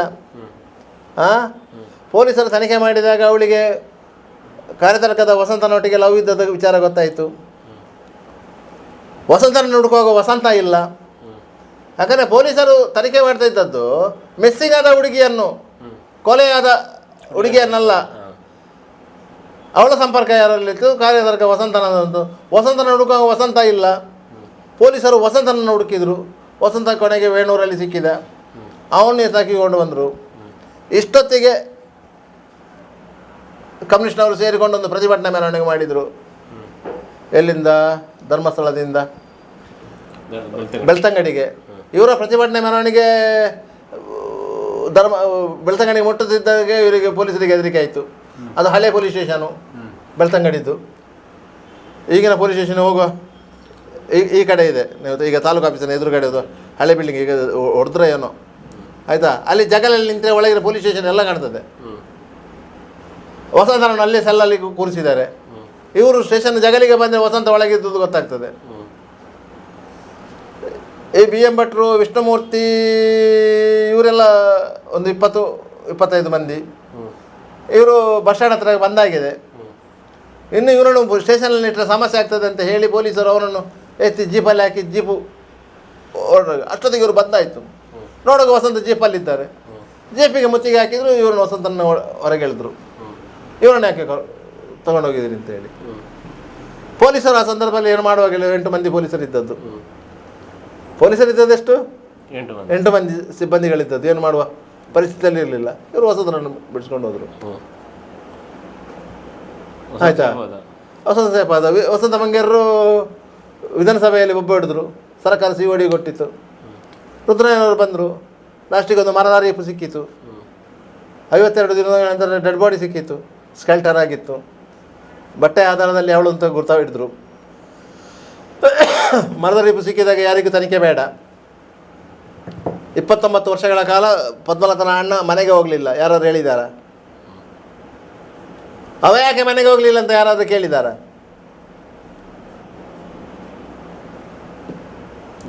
ಇಲ್ಲ. ಧರ್ಮಸ್ಥಳದಲ್ಲಿ ಬಾಡಿಗೆ ಮನೆ ಮಾಡಿಕೊಂಡಿದ್ದ. ಲಾಸ್ಟಿಗೆ ಸೊಸೈಟಿಯಲ್ಲಿ ಏನೋ ತೊಂದರೆ ಆಯಿತು ಅಂತೇಳಿ ಸೂಸೈಡ್ ಮಾಡಿಕೊಂಡ. ಆಯಿತಾ? ಈ ರೀತಿಯ ನೀವು ಪ್ರತಿಯೊಂದನ್ನು ಧರ್ಮಸ್ಥಳದವರ ತಲೆಗೆ ಕಟ್ಟಲಿಕ್ಕೆ ಹೋಗಿದೆ. ಆ ಸಂದರ್ಭದಲ್ಲಿ ಯಾರ್ದು ಹರ್ಷೇಂದ್ರ ಕುಮಾರ್ ಹೆಸರು ಹೇಳಿದರು. ನಾರಾಯಣ ಕಾಮತರ ಮಗ ಚಂದನ ಕಾಮತರ ಹೆಸರು ಹೇಳಿದರು. ಆಯಿತಾ? ಈಗ ಹರ್ಷೇಂದ್ರ ಮಗನ ಹೆಸರು ಹೇಳ್ತಾ ಇದ್ದಾರೆ. ಈಗ ಇನ್ನೊಂದು ಯಾವುದಾದ್ರೂ ಘಟನೆ ಇಲ್ಲಾದ್ರೂ ನಡೆದ್ರೆ ಏನು ಹೇಳ್ತಾರೆ? ಯಾಕೆ ಇದೇ SDM ಕಾಲೇಜಿನ ವಿದ್ಯಾರ್ಥಿನಿ ಹೇಮಲತಾಳನ್ನು ಉಜಿರೆಯಿಂದ ಕಿಡ್ನ್ಯಾಪ್ ಮಾಡಿ ಕಾರಿಂಜೆ ಬೆಟ್ಟದಲ್ಲಿ ಸುಟ್ಟು ಕೊಂದ್ರಲ್ಲ, ರೇಪ್ ಮಾಡಿ. ಆ ಕೇಸ್ ಏನಾಯಿತು? ಯಾರಾದರೂ ಪ್ರತಿಭಟನೆ ಮಾಡಿದ್ರ ಉಜಿರೆಯವರು? ಯಾಕಂದರೆ ಅವಳು ಜೈನ ಹುಡುಗಿ. ಕೊಂದವ, ರೇಪ್ ಮಾಡಿ ಕೊಂದವ ಯಾರು? ಕೊಚ್ಚಿಗಿಸ್ತಾನು. ಆವತ್ತು ಇದು ಒಂದು ಬಾಲಕನ ಕಿಡ್ನ್ಯಾಪ್ ಆಯ್ತಲ್ಲ, ಒಂದು ಬಾಲಕನನ್ನು ಕಿಡ್ನ್ಯಾಪ್ ಮಾಡಿದ್ರಲ್ಲ ಉಜಿರೆಯಲ್ಲಿ ಬಿಟ್ಕಾಯಿನಿಗಾಗಿ. ಅವ ಆರೋಪಿ. ಅದರಲ್ಲಿ ಈ ಹೇಮಲತಾ ಮರ್ಡರ್ ಕೇಸಲ್ಲಿ ಅವ ಆರೋಪಿ. ಅವ ಜೈಲಲ್ಲಿದ್ದು 6 ತಿಂಗಳು ಜೈಲಲ್ಲಿದ್ದು ಮತ್ತೆ ಜಾಮೀನಲ್ಲಿ ಇಳಿದು ಬಂದು ಅದ್ರ ಪೂರಕ ಸಾಕ್ಷಿ ಇಲ್ಲ ಅಂತೇಳಿ ರಿಲೀಸ್ ಆಗಿರೋನು ಅವನು. ಮತ್ತೊಬ್ಬ ಇದ್ದಾನೆ. ಅದಕ್ಕೆ ಪ್ರತಿಭಟನೆ ಮಾಡಲಿಲ್ಲ ಉಜಿರೆಯಲ್ಲಿ ಯಾರು? ಯಾಕಂದರೆ ಆರೋಪಿಗಳು ಸಿಕ್ಕಿದ್ದಾರೆ. ಅವರಿಗೂ ಮತ್ತು ಧರ್ಮಸ್ಥಳಕ್ಕೆ ಏನು ಸಂಬಂಧ ಕಟ್ಟಲಿಕ್ಕೆ ಆಗಲಿಲ್ಲ. ಬೇಡ. ಅದೇ ಧರ್ಮಸ್ಥಳ ಕಾಲೇಜಿನ ಹೈಸ್ಕೂಲ್ನ ವಿದ್ಯಾರ್ಥಿನಿ ಗರ್ಭಿಣಿ ಆದ ಸಂದರ್ಭದಲ್ಲಿ ಹೊಟ್ಟೆ ನೋವು ಅಂತೇಳಿ ಡಾಕ್ಟ್ರಲ್ಲಿಗೆ ಬಂದಾಗ ಗರ್ಭಿಣಿ ಅಂತ ಗೊತ್ತಾಗಿ ಅದೇ ಕಾಲೇಜಿನ ಫಿಸಿಕಲ್ ಡೈರೆಕ್ಟರ್ PDN ರಮೇಶ್ ಅವರ ಹೆಸರು ಹೇಳಿಲ್ಲ. ಅವಳ ಸ್ಟೇಟ್ಮೆಂಟಲ್ಲಿ ಅವಳ ಹೆಸರು ಬಂತಲ್ಲ. ಅದ ನಂತರ ಆಗಿನ SP ಅವರು ಕೌನ್ಸಿಲಿಂಗ್ ಮಾಡಿದಾಗ ಈ ನಿಜವಾದ ಆರೋಪಿ ಕೇಶವನ ಹೆಸರು ಬಂತಲ್ಲ. ರಮೇಶರ ಹೆಸರನ್ನು ಡ್ರಾಪ್ ಆಯಿತು. ಕೇಶವನ ಮೇಲೆ ಚಾರ್ಜ್ ಶೀಟ್ ಆಯಿತು. ಆಯಿತಾ? ಕೇಶವನಿಗೆ 20 ವರ್ಷ ಶಿಕ್ಷೆ ಆಯ್ತಲ್ಲ. ಆ ಸಂದರ್ಭದಲ್ಲಿ ಇದೇ ಮೈಸೂರು ಕಡೆಯವರು ಹೇಳಿದ್ರಲ್ಲ, ಧರ್ಮಸ್ಥಳದವರು ಪ್ರಭಾವ ಬೀರಿ ಅಮಾಯಕನನ್ನು ಸಿಕ್ಕಿಸಿದ್ರು ಅಂದೇಳಿ. ಅಮಾಯಕನಿಗೆ ಹೇಗೆ ಶಿಕ್ಷೆ ಆದದ್ದು? ಅಮಾಯಕನಿಗೆ DNA ಟೆಸ್ಟ್ನಲ್ಲೆಲ್ಲ DNA ಟೆಸ್ಟ್ನಲ್ಲಿ ಅವನದೇ ಪಿಂಡ ಅಂತ ಹೇಳಿ ಪ್ರೂವ್ ಆಯ್ತಲ್ಲ. ಅವನಿಗೆ 20 ವರ್ಷ ಶಿಕ್ಷೆ ಆಗಲಿಲ್ವಾ? ಆಯಿತು. ಅದರ ನಂತರ ಹೇಳ್ತಾರೆ ಶಿಕ್ಷೆ ಆದ ಮೇಲೆ ನಮ್ಮ ಹೋರಾಟದಿಂದ ಅವನಿಗೆ ಶಿಕ್ಷೆ ಆಯಿತು ಅಂತೇಳಿ ಅವನನ್ನು ಬಿಡಿಸಲಿಕ್ಕೆ ಪ್ರಯತ್ನ ಪಟ್ಟದ್ದೇ ಇವರು. ಅವನಿಗೆ ಜಾಮೀನು ಕೊಡಿಸಿದ್ದೇ ಇವರು. ಯಾವಾಗ DNA ಪರೀಕ್ಷೆಯಲ್ಲಿ ಅವನ ಪಿಂಡ ಕನ್ಫರ್ಮ್ ಆಯಿತು, ಅವನಿಗೆ ಕೊಟ್ಟು 20 ವರ್ಷ ಶಿಕ್ಷೆ ಕೊಟ್ಟಿತ್ತು. ಇದು ಯಾವ ಈ ಗಾಯತ್ರಿ ಅಂತ ಒಬ್ಬಕ್ಕೆ ಅದು ಪೊಲೀಸ್ ಗೋಲಿಬಾರಿಗೆ ಅದು ಯಾವಾಗ ತುರ್ತು ಪರಿಸ್ಥಿತಿಯಲ್ಲ. 1978ರ ಲೋಕಸಭಾ ಉಪಚುನಾವಣೆ ಇಂದಿರಾ ಗಾಂಧಿಯವರು ಸ್ಪರ್ಧೆ ಮಾಡಿದರು. ಯಾಕಂದರೆ ಚಿಕ್ಕಮಗಳೂರು ಲೋಕಸಭಾ ಕ್ಷೇತ್ರ, ಬೆಳ್ತಂಗಡಿ, ಕಾರ್ಕಳ ವಿಧಾನಸಭಾ ಕ್ಷೇತ್ರವನ್ನು ಮತ್ತು ಚಿಕ್ಕಮಗಳೂರಿನ ತರೀಕೆರೆ, ಚಿಕ್ಕಮಗಳೂರು, ಕಡೂರು ಈ ಎಲ್ಲ ಕ್ಷೇತ್ರವನ್ನು ಒಳಗೊಂಡಿದ್ದಂಥ ಕ್ಷೇತ್ರ. ಕಾರ್ಕಳವು ಆ ಕ್ಷೇತ್ರವಿತ್ತು. ವೀರೇಂದ್ರ ಪಾಟೀಲ್ ಜನತಾ ಪಕ್ಷದ ಅಭ್ಯರ್ಥಿಯಾಗಿದ್ದರು. ಕರ್ನಾಟಕದ ಮಾಜಿ ಮುಖ್ಯಮಂತ್ರಿಗಳು ಹೌದು. ಇಂದಿರಾ ಗಾಂಧಿ ಕಾಂಗ್ರೆಸ್ನ ಅಭ್ಯರ್ಥಿ.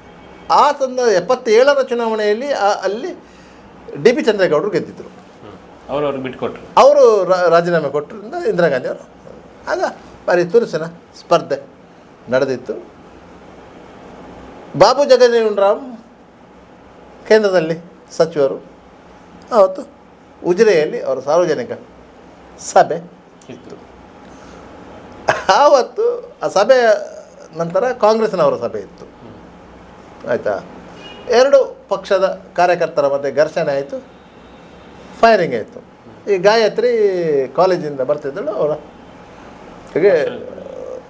ಅವಳ ಮೇಲೆ ಗುಂಡು ಬಿತ್ತು. ಅದರಿಂದ ಅವಳು ಡೆತ್ ಆದಳು. ಹಾಗೆ ಅವಳನ್ನು ಗುಂಡು ಬಿತ್ತು ಅಂತೇಳಿ ಆಸ್ಪತ್ರೆಗೆ ಕರ್ಕೊಂಡು ಬಂದು ಡೆತ್ ಆಯಿತು. ಅದ ನಂತರ ಆ ಡೆಡ್ ಬಾಡಿಯನ್ನು ಇಟ್ಟುಕೊಂಡು ಜನತಾ ಪಕ್ಷದವರು ಭಾರಿ ದೊಡ್ಡ ಮೆರವಣಿಗೆ ಮಾಡಿದರು. ತದನಂತರ 85ರಲ್ಲಿ ವಿಟ್ಲದಲ್ಲಿ MLA ಆಗಿದ್ದರಲ್ಲ BA ಉಮರಬ್ಬ, ಅವರಾಗ ಜನತಾ ಪಕ್ಷದಲ್ಲಿದ್ದರು. ಅವರೇ ಆಗ ಕೊಲೆಗಡಕ್ಕೆ ಇಂದಿರಾ ಗಾಂಧಿ ಅಂತೇಳಿ ಭಾಷಣ ಎಲ್ಲ ಮಾಡಿದ್ದು ಸಂದರ್ಭದಲ್ಲಿ. ಹಾಗೆ ಹಾಗೆ ಅದು ಗಾಯತ್ರಿದ್ದು ಆ ರೀತಿ ಆಗಿತ್ತು. ಅದು ನ್ಯಾಷನಲ್ ನ್ಯೂಸೇ. ಯಾಕಂದರೆ ಇಂದಿರಾ ಗಾಂಧಿ ಕಂಟೆಸ್ಟ್ ಮಾಡಿದಂಥ ಕ್ಷೇತ್ರ.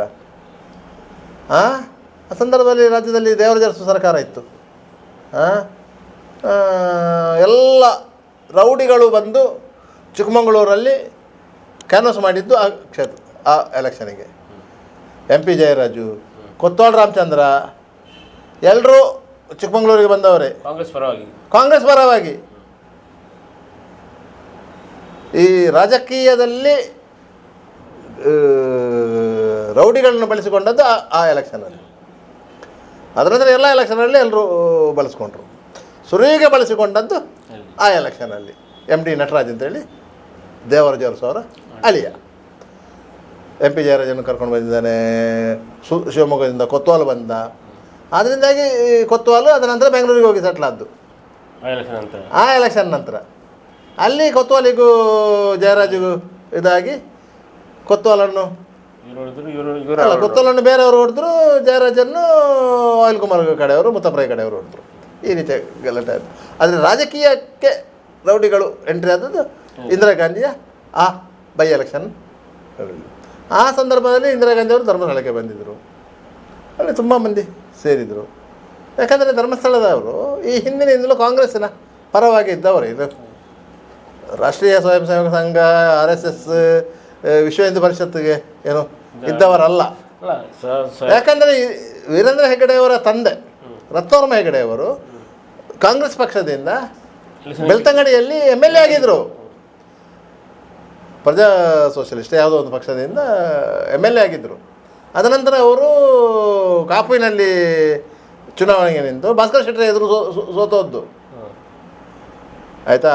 78ರಲ್ಲಿ ಲೋಕಸಭೆ ಉಪಚುನಾವಣೆ ಬಂದಾಗ ಧರ್ಮಸ್ಥಳದ ಹೆಗಡೆಯವರನ್ನು ಚುನಾವಣೆ ನಿಲ್ಲಿಸಬೇಕು ಅಂತೇಳಿ ಭಾರಿ ಪ್ರಯತ್ನ ಮಾಡಿದರು ಜನತಾ ಪಕ್ಷದವರು. ಹೆಗಡೆಯವರು ಒಪ್ಪಿರಲಿಲ್ಲ. ರಾಜ್ಕುಮಾರನ್ನು ಪ್ರಯತ್ನ ಮಾಡಿದರು. ರಾಜ್ಕುಮಾರ್ ಕೈಗೆ ಸಿಗಲಿಲ್ಲ. ಹಾಗೆ ಮಾಜಿ ಮುಖ್ಯಮಂತ್ರಿ ವೀರೇಂದ್ರ ಪಾಟೀಲನ್ನು ನಿಲ್ಲಿಸಿದ್ದು. ಯಾಕಂದರೆ ಅಲ್ಲೊಂದು ಲಿಂಗಾಯತ ಬೆಲ್ಟ್ ಏರಿಯಾ ಇದೆ ಚಿಕ್ಕಮಗಳೂರಲ್ಲಿ. ಒಕ್ಕಲಿಗರ ಬೆಲ್ಟ್ ಏರಿಯಾ ಇದ್ದಾಗೆ ಲಿಂಗಾಯತರ ಬೆಲ್ಟ್ ಏರಿಯಾವೂ ಇದೆ. ಅದರಿಂದಾಗಿ ವೀರೇಂದ್ರ ಪಾಟೀಲನ್ನು ನಿಲ್ಲಿಸಿರೋದು. ಅದು ಆ ರೀತಿಯ ಹಾಗೆ ಒಟ್ಟಾರೆಯಾಗಿ ಇದರಲ್ಲಿ ಏನು ಇದು ವೈಯಕ್ತಿಕ ಕಾರಣಕ್ಕಾಗಿ ಕ್ಷೇತ್ರದ ಹೆಸರನ್ನು ಹಾಳು ಮಾಡುವಂತಹ ಒಂದು ಹುನ್ನಾರ. ಅದಕ್ಕೆ ಬಾಕಿಯವರೆಲ್ಲ ಸೇರಿಕೊಂಡಿದ್ದಾರೆ. ಏಕೆ ಎಲ್ರಿಗೂ ಏನು ಅಂತ ಹೇಳಿದರೆ ಧರ್ಮಸ್ಥಳ ಅಂತ ಹೇಳಿದ ಕೂಡಲೇ ಒಂದು ರೀತಿ ಮೈಕ್ರೋ ಫೈನಾನ್ಸ್ ಇದೆಲ್ಲ ಶುರುವಾಗಿದ್ದು. ಅದು ಕೂಡ ಈಗ ಮೈಕ್ರೋ ಫೈನಾನ್ಸ್ ಇದ್ದು ಧರ್ಮಸ್ಥಳ ಸಂಘಕ್ಕೆ ಏನಿದೆ? ಬೇರೆ ಮೈಕ್ರೋ ಫೈನಾನ್ಸ್ಗಳಿಗೆ ಸಮಸ್ಯೆ ಐತೆ ಹೊರತು ಧರ್ಮಸ್ಥಳ ಸಂಘಕ್ಕೆ ಏನೂ ಆಗಿಲ್ಲ. ಯಾಕಂದರೆ ಧರ್ಮಸ್ಥಳ ಸ್ವಸಹಾಯ ಸಂಘಗಳು, ಧರ್ಮಸ್ಥಳ ಗ್ರಾಮಾಭಿವೃದ್ಧಿ ಯೋಜನೆ ಇದು ಮೈಕ್ರೋ ಫೈನಾನ್ಸ್ ಸಿಸ್ಟಮ್ ಅಲ್ಲ. ಅವರು ಕೂಡ ಮೈಕ್ರೋ ಫೈನಾನ್ಸ್ ಸಿಸ್ಟಮೇ. Banking coordination trust. ಅದು ಬ್ಯಾಂಕಿನ ಸೇವಾ ಪ್ರತಿನಿಧಿ ಧರ್ಮಸ್ಥಳ ಗ್ರಾಮೀಣಾಭಿವೃದ್ಧಿ ಸಂಘ.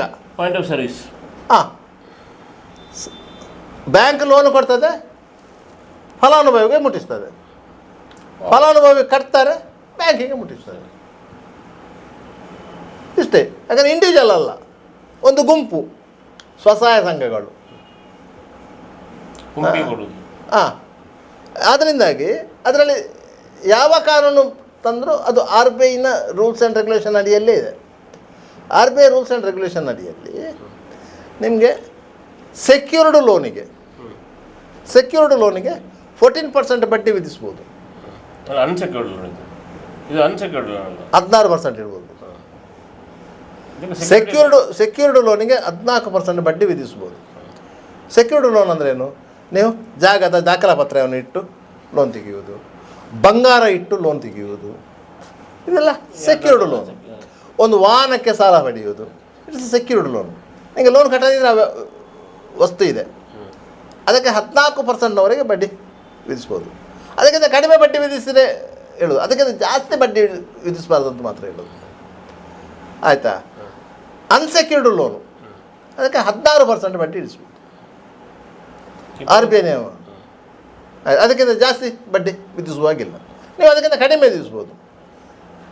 ಇವರು ಇದಕ್ಕೆ ಬಡ್ಡಿ ವಿಧಿಸುವುದು 13.5%. ಧರ್ಮಸ್ಥಳ ಗ್ರಾಮಾಭಿವೃದ್ಧಿ ಯೋಜನೆ ಅಲ್ಲಿ ಫಲಾನುಭವಿಗಳಿಗೆ 13.5% ಬಡ್ಡಿ ಇರೋದು. ಅದರಲ್ಲಿ 5% ಇದೆ ಅಲ್ಲ, ಅದು ಇವರ ಸೇವಾ ಶುಲ್ಕವಾಗಿ ಬರುವುದು. 13.5 ಇರುವುದು, ಅದು 5% ಇವರ ಸೇವಾ ಶುಲ್ಕ. ಆ 5% ಸೇವಾ ಶುಲ್ಕದಲ್ಲಿ ಇವರು 50,000 ಮಂದಿಗೆ ಉದ್ಯೋಗಾವಕಾಶ ಕಲ್ಪಿಸಿದ್ದಾರೆ. ಇಡೀ ಅವರ ಕರ್ನಾಟಕದ 31 ಜಿಲ್ಲೆಗಳಲ್ಲಿ ಆ ಯೋಜನೆ ಚಾಲ್ತಿಯಲ್ಲಿದೆ. ಅದರಲ್ಲಿ ಒಟ್ಟು 50,000ಕ್ಕೆ ಹೆಚ್ಚು ಮಂದಿ ಸಿಬ್ಬಂದಿಗಳಿದ್ದಾರೆ. ಆಯಿತಾ? ಅವರಿಗೆ ಸಂಬಳ ಎಲ್ಲ ಕೊಡೋದು ಈ 5% ಇದರಲ್ಲಿ. ವಾರ್ಷಿಕವಾಗಿ 24,000 ಲಕ್ಷ ಕೋಟಿ 24,000 ಲಕ್ಷ ಕೋಟಿ ವ್ಯವಹಾರ ನಡೆಸುವಂಥ ಒಂದು ಸ್ವಾವಲಂಬಿ ಸಂಸ್ಥೆ ಅದು. ಇನ್ನೊಂದು ಪ್ರಶ್ನೆ ಏನಂದರೆ, ನಮ್ಮಲ್ಲಿ ಹಿಂದೂ ಧಾರ್ಮಿಕ ದತ್ತಿ ಕಾನೂನು ಇದೆ, ಹೌದು, ಎಂಡೋಮೆಂಟ್ ಆ್ಯಕ್ಟ್ ಅಂತ. ಆ ಪ್ರಕಾರ ಹಿಂದೂ ಟೆಂಪಲ್ಸ್, ಸಾರ್ವಜನಿಕವಾಗಿರುವಂಥ ಟೆಂಪಲ್ಸ್ ಸರ್ಕಾರದ ನಿಯಂತ್ರಣದಲ್ಲಿ ಬರಬೇಕು. ಈ ಥರ ಯಾವುದೇ ಪ್ರಯತ್ನ ಆಗಿಲ್ವೋ ಧರ್ಮಸ್ಥಳವನ್ನು? ಧರ್ಮಸ್ಥಳ ಸಾರ್ವಜನಿಕ ದೇವಸ್ಥಾನವೇ ಅಲ್ಲಲ್ಲ. ಧರ್ಮಸ್ಥಳ ಅವರದ್ದು ಕುಟುಂಬ ದೇವಸ್ಥಾನ. ಪೆರ್ಗಡೆ ಕುಟುಂಬದವರು ಸ್ಥಾಪಿಸಿದಂಥ ಹಿಂದೂ ದೇವಸ್ಥಾನ. ಅವರು ಬಂದಿದ್ರು, ಯಾರು ವಾದಿರಾಜವರು ಬಂದಿದ್ದರು. ಅಲ್ಲಿ ಶಿವಲಿಂಗ ಸ್ಥಾಪನೆ ಇರಲಿಲ್ಲ, ಅವರು ಶಿವಲಿಂಗ ಸ್ಥಾಪನೆ ಮಾಡಿದರು. ಅಲ್ಲಿ ಶಿವಳ್ಳಿ ಬ್ರಾಹ್ಮಣರನ್ನು ಪೂಜೆಗೆ ನೇಮಕ ಮಾಡಿದ್ರು. ಅದು ಅವತ್ತಿಂದ ಇವತ್ತರ 800 ವರ್ಷದಲ್ಲಿ ಇತಿಹಾಸ. ಇನ್ನೊಂದ್ರೆ ಅದು ಅವರು ಅಲ್ಪಸಂಖ್ಯಾತ ಜೈನರು, ಅವರು ಹಿಂದೂ ದೇವಸ್ಥಾನ ನಡೆಸೋದಕ್ಕೆ ನಮ್ಮ ಧರ್ಮರಕ್ಷಕರದ್ದು ಏನು ಇದಿಲ್ಲ, RSS ಅಂತ ಇಲ್ಲ. ಯಾಕಂದರೆ ನೋಡಿ, ಅವರು ಅಲ್ಪಸಂಖ್ಯಾತರಲ್ಲ, ಅವರು ಹಿಂದೂ ಜೈನರು ಪ್ರತ್ಯೇಕ ಧರ್ಮ ಅದು ಯಾವಾಗ ಹೇಳಿ? ಜೈನ ಧರ್ಮ ಪ್ರತ್ಯೇಕ ಧರ್ಮವಾದದ್ದು ಯಾವಾಗ? 2004ರಲ್ಲಿ UPA ಸರ್ಕಾರ ಇರುವಾಗ. UPA ಸರ್ಕಾರ ಇರುವಾಗ 2004ರಲ್ಲಿ ಅವರಿಗೆ ಪ್ರತ್ಯೇಕ ಧರ್ಮದ ಮಾನ್ಯತೆ ಸಿಕ್ಕಿದ್ದು.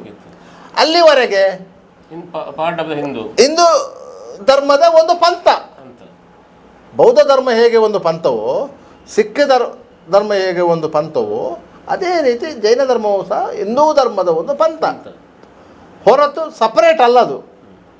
ಅದಕ್ಕೆ ಸರ್ಕಾರಿ ಮಾನ್ಯತೆ ಸಿಕ್ಕಿದ್ದು 2004ರಲ್ಲಿ. ಧಾರ್ಮಿಕ ಆಚರಣೆ ಬೇರೆ ಇರ್ಬೋದು, ಅವರವರ ಆಚರಣೆ ಅವರವರ ಇದು. ಅದು ಸಹ ಹಿಂದೂ ಧರ್ಮದ ಪೂರಕವಾಗಿರುವಂಥ ಆಚರಣೆಗಳು, ಹಿಂದೂ ಧರ್ಮಕ್ಕೆ ಪೂರಕವಾಗಿರುವ. ನಿಮಗೆ ಒಂದು ಸಣ್ಣ ವಿಚಾರ ಹೇಳ್ತೇನೆ ನಿಮಗೆ. 1984ರವರೆಗೆ ಧರ್ಮಸ್ಥಳದಲ್ಲಿ ಮೃಗಾಲಯ ಇತ್ತು, ಗೊತ್ತಾ? ಯಾರಾದರೂ ನೋಡಿದವರು ಈಗಿನ ಇದಕ್ಕೆ ಅದು ಈಗಿನ ವ್ಯವಸ್ಥೆಯಲ್ಲಿ ನೋಡಿದವರಿಲ್ಲ. ಅದಕ್ಕಿಂತ ಹಿಂದಿನ 84ರವರೆಗೆ ಇತ್ತು. 82ರಲ್ಲಿ ಅಲ್ಲಿ ಇದು ಗೊಮ್ಮಟೇಶ್ವರನ ಸ್ಥಾಪನೆ ಆಯಿತು, ಪ್ರಥಮ ಮಾಂಸಕ. ಆ ಸಂದರ್ಭದಲ್ಲಿ ಬಂದಿದ್ದಂತಹ ಜೈನ ಮುನಿಗಳು, ಯಲಾಚಾರ್ಯ ವಿದ್ಯಾನಂದ ಮುನಿ ಅಂತ ಕಾಣ್ತದೆ, ಅವರು ಹೇಳಿದ್ರಂತೆ ಸರಿಯಲ್ಲ, ಅದು ಮಾಂಸಾಹಾರಿ ಪ್ರಾಣಿ ಸಸ್ಯಾಹಾರಿ ಮಾಡಿ ಹಾಕಿದ್ದೀರಿ ಅಲ್ಲ, ಅದಕ್ಕೆ ಮಾಂಸಾಹಾರ ಕೊಡ್ತಿದ್ರು. ಮಾಂಸಾಹಾರಿ ಧರ್ಮ ಪ್ರಕಾರ ವಿರೋಧ.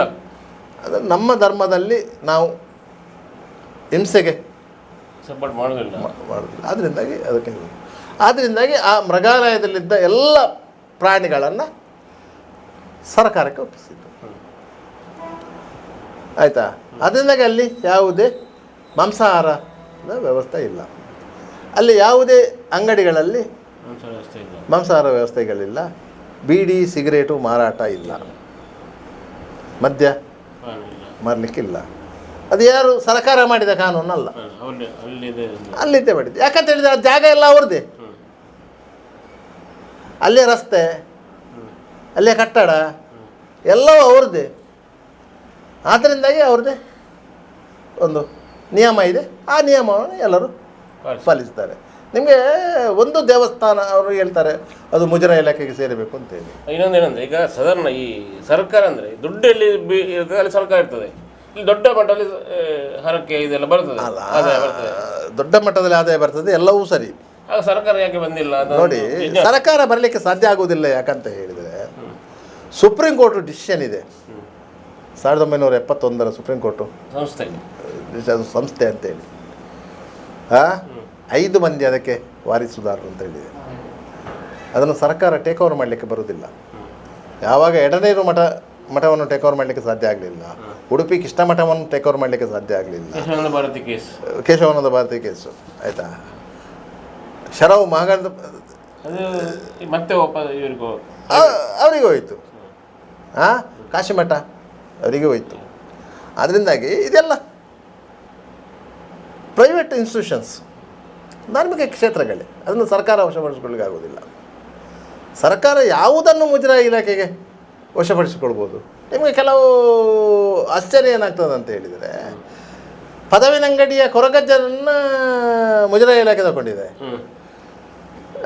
ಪನ್ನೊಳ್ಳಿ ಬೈಲೆ ಕಲ್ಲುಟಿ ದೇವಸ್ಥಾನವನ್ನು ಅವರಿಗೆ ಕೋರ್ಟಿಗೆ ಹೋಗಲಿಕ್ಕೆ ತಾಕತ್ತಿಲ್ಲ ಅಂತ ಕಾಣ್ತದೆ.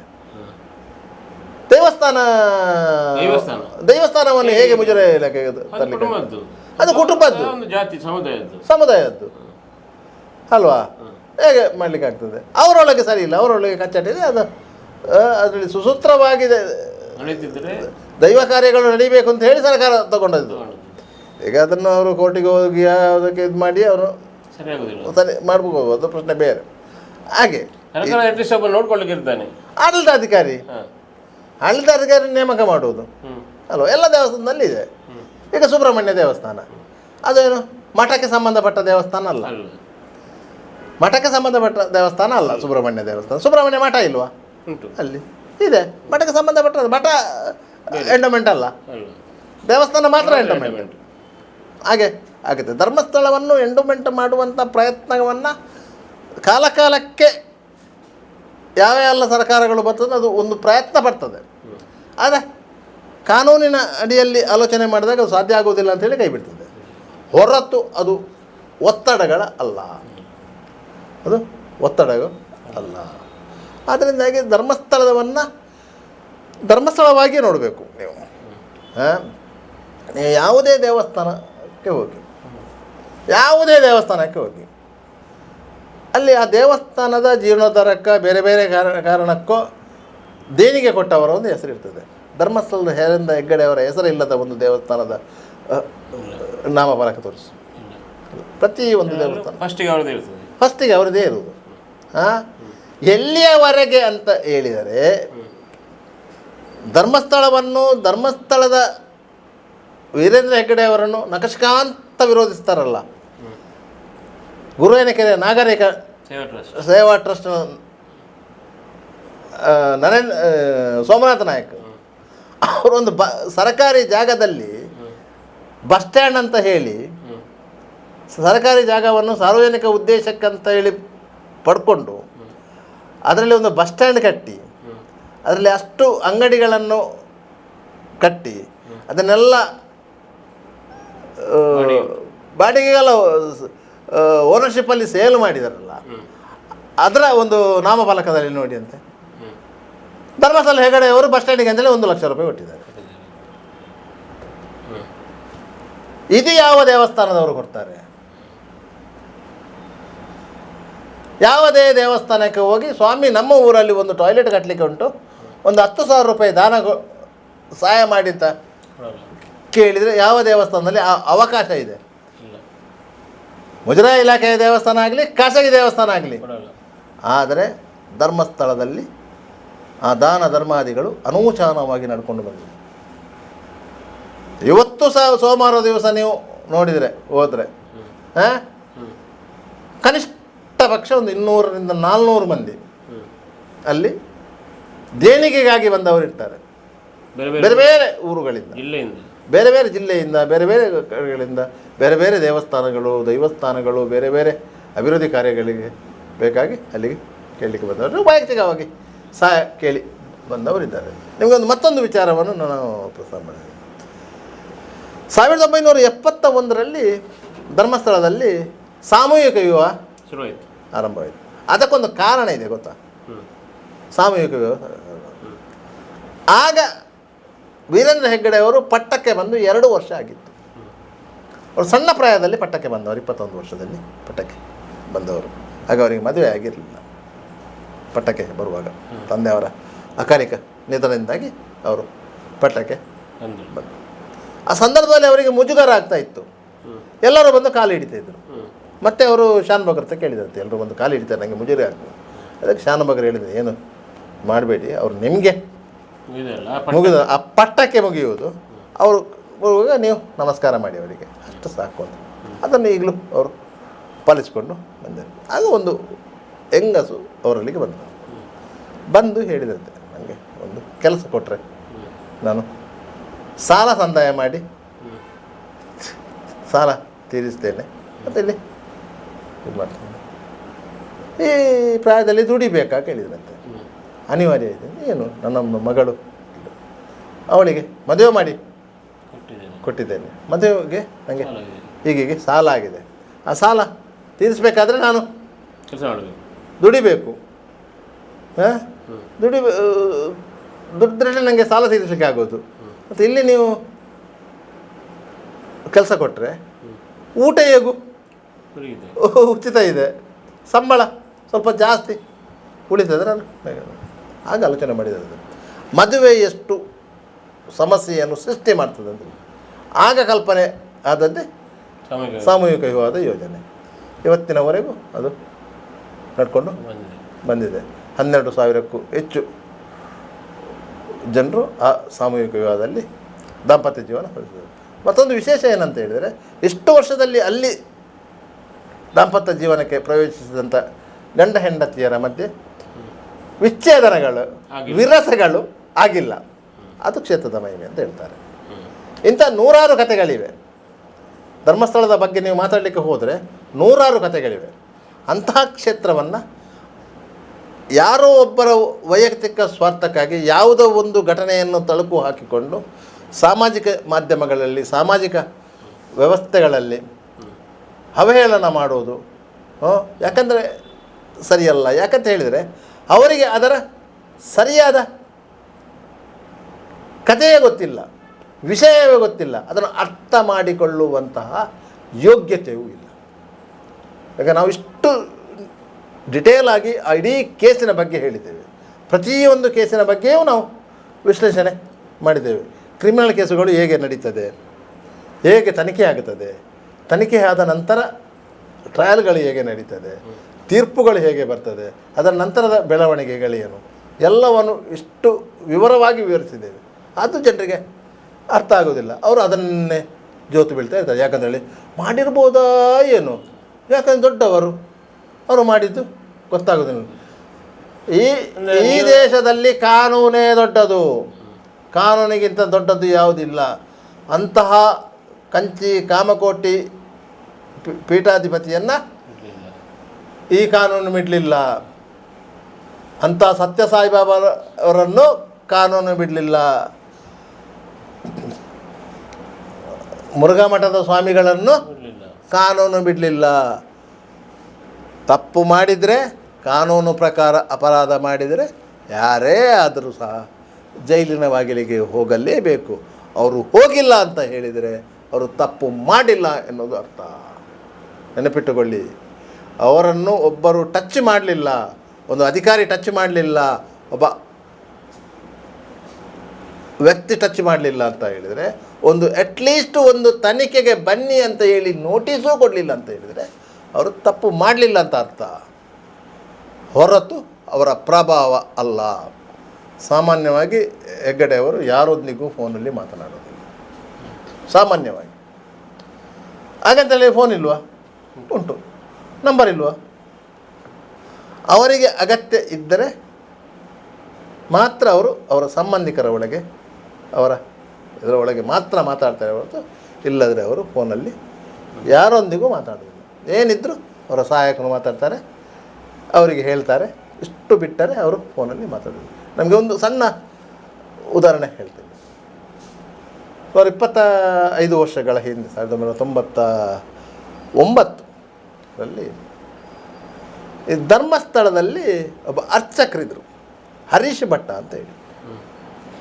ಅಲ್ಲಿ ಪೂಜೆ ಮಾಡುವವರು. ಅವರು ಅಲ್ಲಿ ದಂಡೋಲೆಯವರು, ಅಲ್ಲಿ ಸ್ನಾನಘಟ್ಟದ ಹತ್ತಿರ ದಂಡೋಲೆ ಅಂತ ಒಂದು ಪ್ಲೇಸ್ ಇದೆ, ಅಲ್ಲಿ ಅವರು ಅವರ ತಂದೆ ಕಾಲದಿಂದಲೂ ಅಲ್ಲಿ ಅನುವಂಶಿಕ ಅರ್ಚಕರಾಗಿದ್ದರು. ಅವರೊಂದು ದಂಡೋಲೆಯಲ್ಲಿ ಒಂದು ಮನೆ ಕಟ್ಟಿದರು. ಆಯಿತಾ? ಮನೆ ಒಕ್ಕಲಿಗೆ ಹರ್ಷೇಂದ್ರ ಕುಮಾರನ್ನು ಇನ್ವೈಟ್ ಮಾಡಿದರು, ಕಾವಂದ್ರನ್ನು ಇನ್ವೈಟ್ ಮಾಡಿದರು. ಕಾವಂದರು ಅಂಥ ಕಾರ್ಯಕ್ರಮಕ್ಕೆ ಹೋಗೋದಿಲ್ಲ. ಹರ್ಷೇಂದ್ರ ಕುಮಾರ್ ಹೋದರು. ಅವರಿಗೆ ಆಶ್ಚರ್ಯ ಆಯಿತು, ಇಷ್ಟು ದೊಡ್ಡ ಮನೆ ಕಟ್ಟಿದ್ದಾರೆ ಅಂತೇಳಿ. ಎಷ್ಟು ಲೋನು ಏನು ಅಂತ ಎಲ್ಲ ಕೇಳಿದ್ದಾರೆ. ಎಷ್ಟು ಲೆಕ್ಕ ಮಾಡಿದರು ಇದು ಅದರೊಳಗೆ ಬರೋದಿಲ್ಲ, ಇದು ಆಸ್ತಿ ಮೀರಿದ ಪ್ರಕರಣ, ಲೋಕಾಯುಕ್ತ ತನಿಖೆ ಮಾಡಬೇಕು ಅಂತ ಹೇಳಿ ಆಲೋಚನೆ ಮಾಡಿದರು. ಅದ ನಂತರ ಅವರ ಮದುವೆ ಆಯಿತು. ಆಯಿತಾ? ಮದುವೆ ಆದಾಗ ಆ ಸಂದರ್ಭದಲ್ಲಿ ಅವ್ರದ್ದು ಹೆಂಡತಿಗೆ ಹಾಕಿದಂತಹ ಚಿನ್ನ, ಅವಳ ಡಾಬು, ಇವರ ಚೈನು ಎಲ್ಲವನ್ನು ಒಂದು ವಿಡಿಯೋ ಮಾಡಿದರು. ಅದು ಎಲ್ಲ ವೈರಲ್ ಆಯಿತು ಧರ್ಮಸ್ಥಳದಲ್ಲಿ. ಆಗಲೂ ಆಲೋಚನೆ ನೋಡಿ ಅದು ಇಷ್ಟೊಂದು ಅಂತೇಳಿ ತನಿಖೆ ಮಾಡಿದಾಗ ಇವರು ದೇವಸ್ಥಾನದಲ್ಲಿ ಚಿನ್ನ ಕದೀತಿದ್ದಾರೆ ಅಂತಲೇ ಗೊತ್ತಾಯಿತು. ಹಿಡಿದ್ರು. ಇವರಿಗೆ ಸುರಿಗೆ ಅರ್ಥವೇ ಆಗಲಿಲ್ಲ ಇವ್ರು ಕದಿಯೋದು ಹೇಗೆ ಅಂತೇಳಿ, ಯಾವ ಚಿನ್ನ ಕದಿಯುವುದು ಅಂತ. ವಿಶೇಷ ಏನಂತ ಹೇಳಿದರೆ ಅಲ್ಲಿ ಭಕ್ತರು ಬರ್ತಾರೆ. ಆಯಿತಾ? ಭಕ್ತರು ಯಾವುದಾದೊಂದು ಹರಕೆ ಹೊಟ್ಟು, ಚಿನ್ನದ ಹರಕೆ, ಚಿನ್ನ ಒಪ್ಪಿಸ್ತೇನೆ ಅಂತ ಹರಕೆ ಹೊಟ್ಟು, ಅಂಥ ಚಿನ್ನದ ಹರಕೆಯನ್ನು ಒಪ್ಪಿಸುವಂಥ ಮಹಿಳಾ ಭಕ್ತರು ಅಲ್ಲಿ ಅಮ್ಮನವರ ಗುಡಿ ಇದೆ, ಆ ಗುಡಿಯ ಒಳಗೆ ಬಿಸಾಡೋದು, ಹುಂಡಿಗೆ ಹಾಕುವುದಿಲ್ಲ. ಸಾಮಾನ್ಯವಾಗಿ ಬೊಬ್ಬೆ ಹಿಡಿತಾರೆ, ಹುಂಡಿಗೆ ಹಾಕಿ ಅಂದರೆ ಇಲ್ಲಿಗೆ ಅಮ್ಮನಿಗೆ ಡೈರೆಕ್ಟ್ ಹೋಗಲಿ ಅಂತ. ಈ ಚಿನ್ನವನ್ನು ರಾತ್ರಿ ಅಲ್ಲಿ ದೇವಸ್ಥಾನದ ಒಳಗೆ ಮಲಗಿ ಕಲೆಕ್ಟ್ ಮಾಡೋದು. ಬೆಳಿಗ್ಗೆ ತೀರ್ಥ ತರಲಿಕ್ಕೆ ಹೋಗ್ಲಿಕ್ಕಿದೆ, ಎಲ್ಲಿಗೆ? ಸ್ನಾನಘಟ್ಟಕ್ಕೆ. ಅವರೊಟ್ಟಿಗೆ ಹೋಗೋದು, ಅದನ್ನು ಮನೆಯಲ್ಲಿ ಇಡುವುದು, ತೀರ್ಥ ಇಟ್ಕೊಂಡು ಬರೋದು. ಈ ರೀತಿಯಾಗಿ ನಡೀತಿದೆ. ಇದರಲ್ಲಿ ಇವರು ಜಾಗ ತೆಗೆದ್ರು, ಇಲ್ಲಿ ಗುರುಣೆಕೆರೆ ಹತ್ರ ಎಲ್ಲ ಮಾಡಿದ್ದಾರೆ. ಇದೆಲ್ಲ ಗೊತ್ತಾಯಿತು. ಮತ್ತೆ ಇಟ್ಕೊಟ್ರು. ಮತ್ತೆಲ್ಲ ಒಪ್ಪಿದ್ರು ಹೌದು ಅಂತೇಳಿ. ಮತ್ತು ಜಾಗ ಈಗ ಎಲ್ಲ ಧರ್ಮಸ್ಥಳಕ್ಕೆ ವಾಪಸ್ಸು ಬರೆದು ಕೊಟ್ಟರು. ಮತ್ತು ಅವರಿಗೆ ಕೆಲಸ ಕೊಡಬೇಕಂತ, ದೇವಸ್ಥಾನದ ಒಳಗೆ ಕೆಲಸ ಕೊಡೋದಿಲ್ಲ, ನಾವು ಹೊರಗೆ ಬೇರೆ ಕೆಲಸ ಕೊಡ್ತೇವೆ ಅಂತ ಬೇರೆ ಕೆಲಸ ಕೊಟ್ಟಿದ್ದಾರೆ. ಅದು ಅವ್ರಿಗೆ ಆಗಲಿಲ್ಲ, ಅವರು ಬಿಟ್ಟು ಹೋದ್ರು. ಇದು ಅಲ್ಲಿದ್ದು ವ್ಯವಸ್ಥೆ. ನಾವು ಅದನ್ನು ನ್ಯೂಸ್ ಎಲ್ಲ ಮಾಡಿದ್ದೆವು, ಧರ್ಮಸ್ಥಳದ ಹುಂಡಿಗೆ ಕೈ ಇಟ್ಟ ಮಟ್ಟ ಅಂತ ಹೇಳಿ. ಹಾಗೆ ಅದೆಲ್ಲ ಆಗೋದಿಲ್ಲ. ಆ ಸಂದರ್ಭದಲ್ಲಿ ನಾವು ಹೆಗ್ಗಡೆ ಅವರ ಹತ್ರ ಪ್ರತಿಕ್ರಿಯೆ ಕೇಳಿದೆವು, ವಿಷಯ ಗೊತ್ತಾಗಿ ನಮಗೆ. ಅವ್ರು ಏನು ಹೇಳಿದರು ಗೊತ್ತಾ? ಫೋನಲ್ಲಿ ನಾವು ಡೈರೆಕ್ಟಾಗಿ ಅವ್ರ ಹತ್ರ ಮಾತಾಡಿದಲ್ಲ, ಅವರ ಸಹಾಯಕರ ಹತ್ರ ಮಾತಾಡಿ ಅವರಿಗೆ ಹೇಳಿದ್ದು, ಹೀಗೆ ನೀವು ಕಾಯಂದ್ರ ಹತ್ರ ಒಂದು ಮಾತಾಡಿ ಅವ್ರು ಏನು ಹೇಳಿದ್ದಾರೆ ಅಷ್ಟನ್ನು ನೀವು ನಮಗೆ ಫೋನಲ್ಲಿ ಹೇಳಿದರೆ ಸಾಕು, ಈಗ ಹೇಳಿದ್ದಾರೆ ಅಂತ ಹೇಳಿ. ಹಾಗೆ ಅವರು ಆಯಿತು, ನಾನು ಈಗ ಒಂದು 5 ನಿಮಿಷದಲ್ಲಿ ನಿಮಗೆ ಫೋನ್ ಮಾಡ್ತೇನೆ ಅಂತ ಹೇಳಿದರು. ಅವ್ರು 5 ನಿಮಿಷ ಬಿಟ್ಟು ನಮಗೆ ಫೋನ್ ಮಾಡಿದರು. ನಾವು ಕಾವಂದರಿಗೆ ಹೇಳಿದ್ದೆವು, ಅವರು ಇಲ್ಲಿ ಸತ್ಯ ಇದ್ದದನ್ನು ಬರಿಬೇಕಂತ ಹೇಳಿದರು. ಅವ್ರು ಬರಿಬೇಡ ಅಂತ ಹೇಳಿದರೆ ನಾವು ಬರಿತಿದ್ದೀವೋ ಬಿಡ್ತೀವೋ ಪ್ರಶ್ನೆ ಬೇರೆ. ಅವರು ಅಷ್ಟು ಹೇಳಿದ್ದಾರೆ. ಇದು ಅವರ ಗುಣ. ಸತ್ಯ ಇದ್ದದನ್ನು ಬರೆಯಿರಿ ಅಂತ ಹೇಳಿದರು. ನಾವು ನೇರವಾಗಿ ಹೆಡ್ಡಿಂಗ್ ಕೊಟ್ಟದ್ದೇ ಹಾಗೆ, ಹಾಗೆ ಧರ್ಮಸ್ಥಳದವರ ಮೇಲೆ ಬೇರೆ ಬೇರೆ ಕಾರಣಗಳಿಗಾಗಿ ಬೇರೆ ಬೇರೆ ಪತ್ರಿಕೆಗಳು, ಬೇರೆ ಬೇರೆ ಚಾನಲ್ಗಳು, ಬೇರೆ ಬೇರೆ ವಿಚಾರದಲ್ಲಿ ಅಲ್ಲಿ ಆಸ್ತಿ ಒಳಗೆ ಹಾಕಿದರು, ಜಾಗ ಒಳಗೆ ಹಾಕಿದರು. ಮೊನ್ನೆ ಒಂದು ಪುತ್ತೂರು AC ಕೋರ್ಟು ದರ್ಖಾಸ್ತು ಭೂಮಿಯನ್ನು ರದ್ದು ಮಾಡಿದಂತಾಯಿತು. District court DC court stay ಕೊಟ್ಟಿದ್ದು ಪ್ರಶ್ನೆ ಬೇರೆ ಎಲ್ಲ ಬಂತು. ನಾನು ಕೇಳುವುದು 1974 ಒಳಗೆ ಕುಡುಮ ಗ್ರಾಮದ 4872 ಎಕರೆ ಜಾಗದ ಓನರ್ ಯಾರು? 1974 ಅದಕ್ಕಿಂತ ಮೊದಲು ಆ ಜಾಗದ ಓನರು ಯಾರು? ಸಿಂಗಲ್ ಸರ್ವೆ ನಂಬರ್ ಇತ್ತು ಅಲ್ಲ, ಬೇರೆ ಬೇರೆ ಸರ್ವೆ ನಂಬರ್ಗಳಿತ್ತು. ಅದರ ಓನರ್ ಯಾರು? ಮಂಜುನಾಥ ಓನರ್ ಆಗಿದ್ದರು.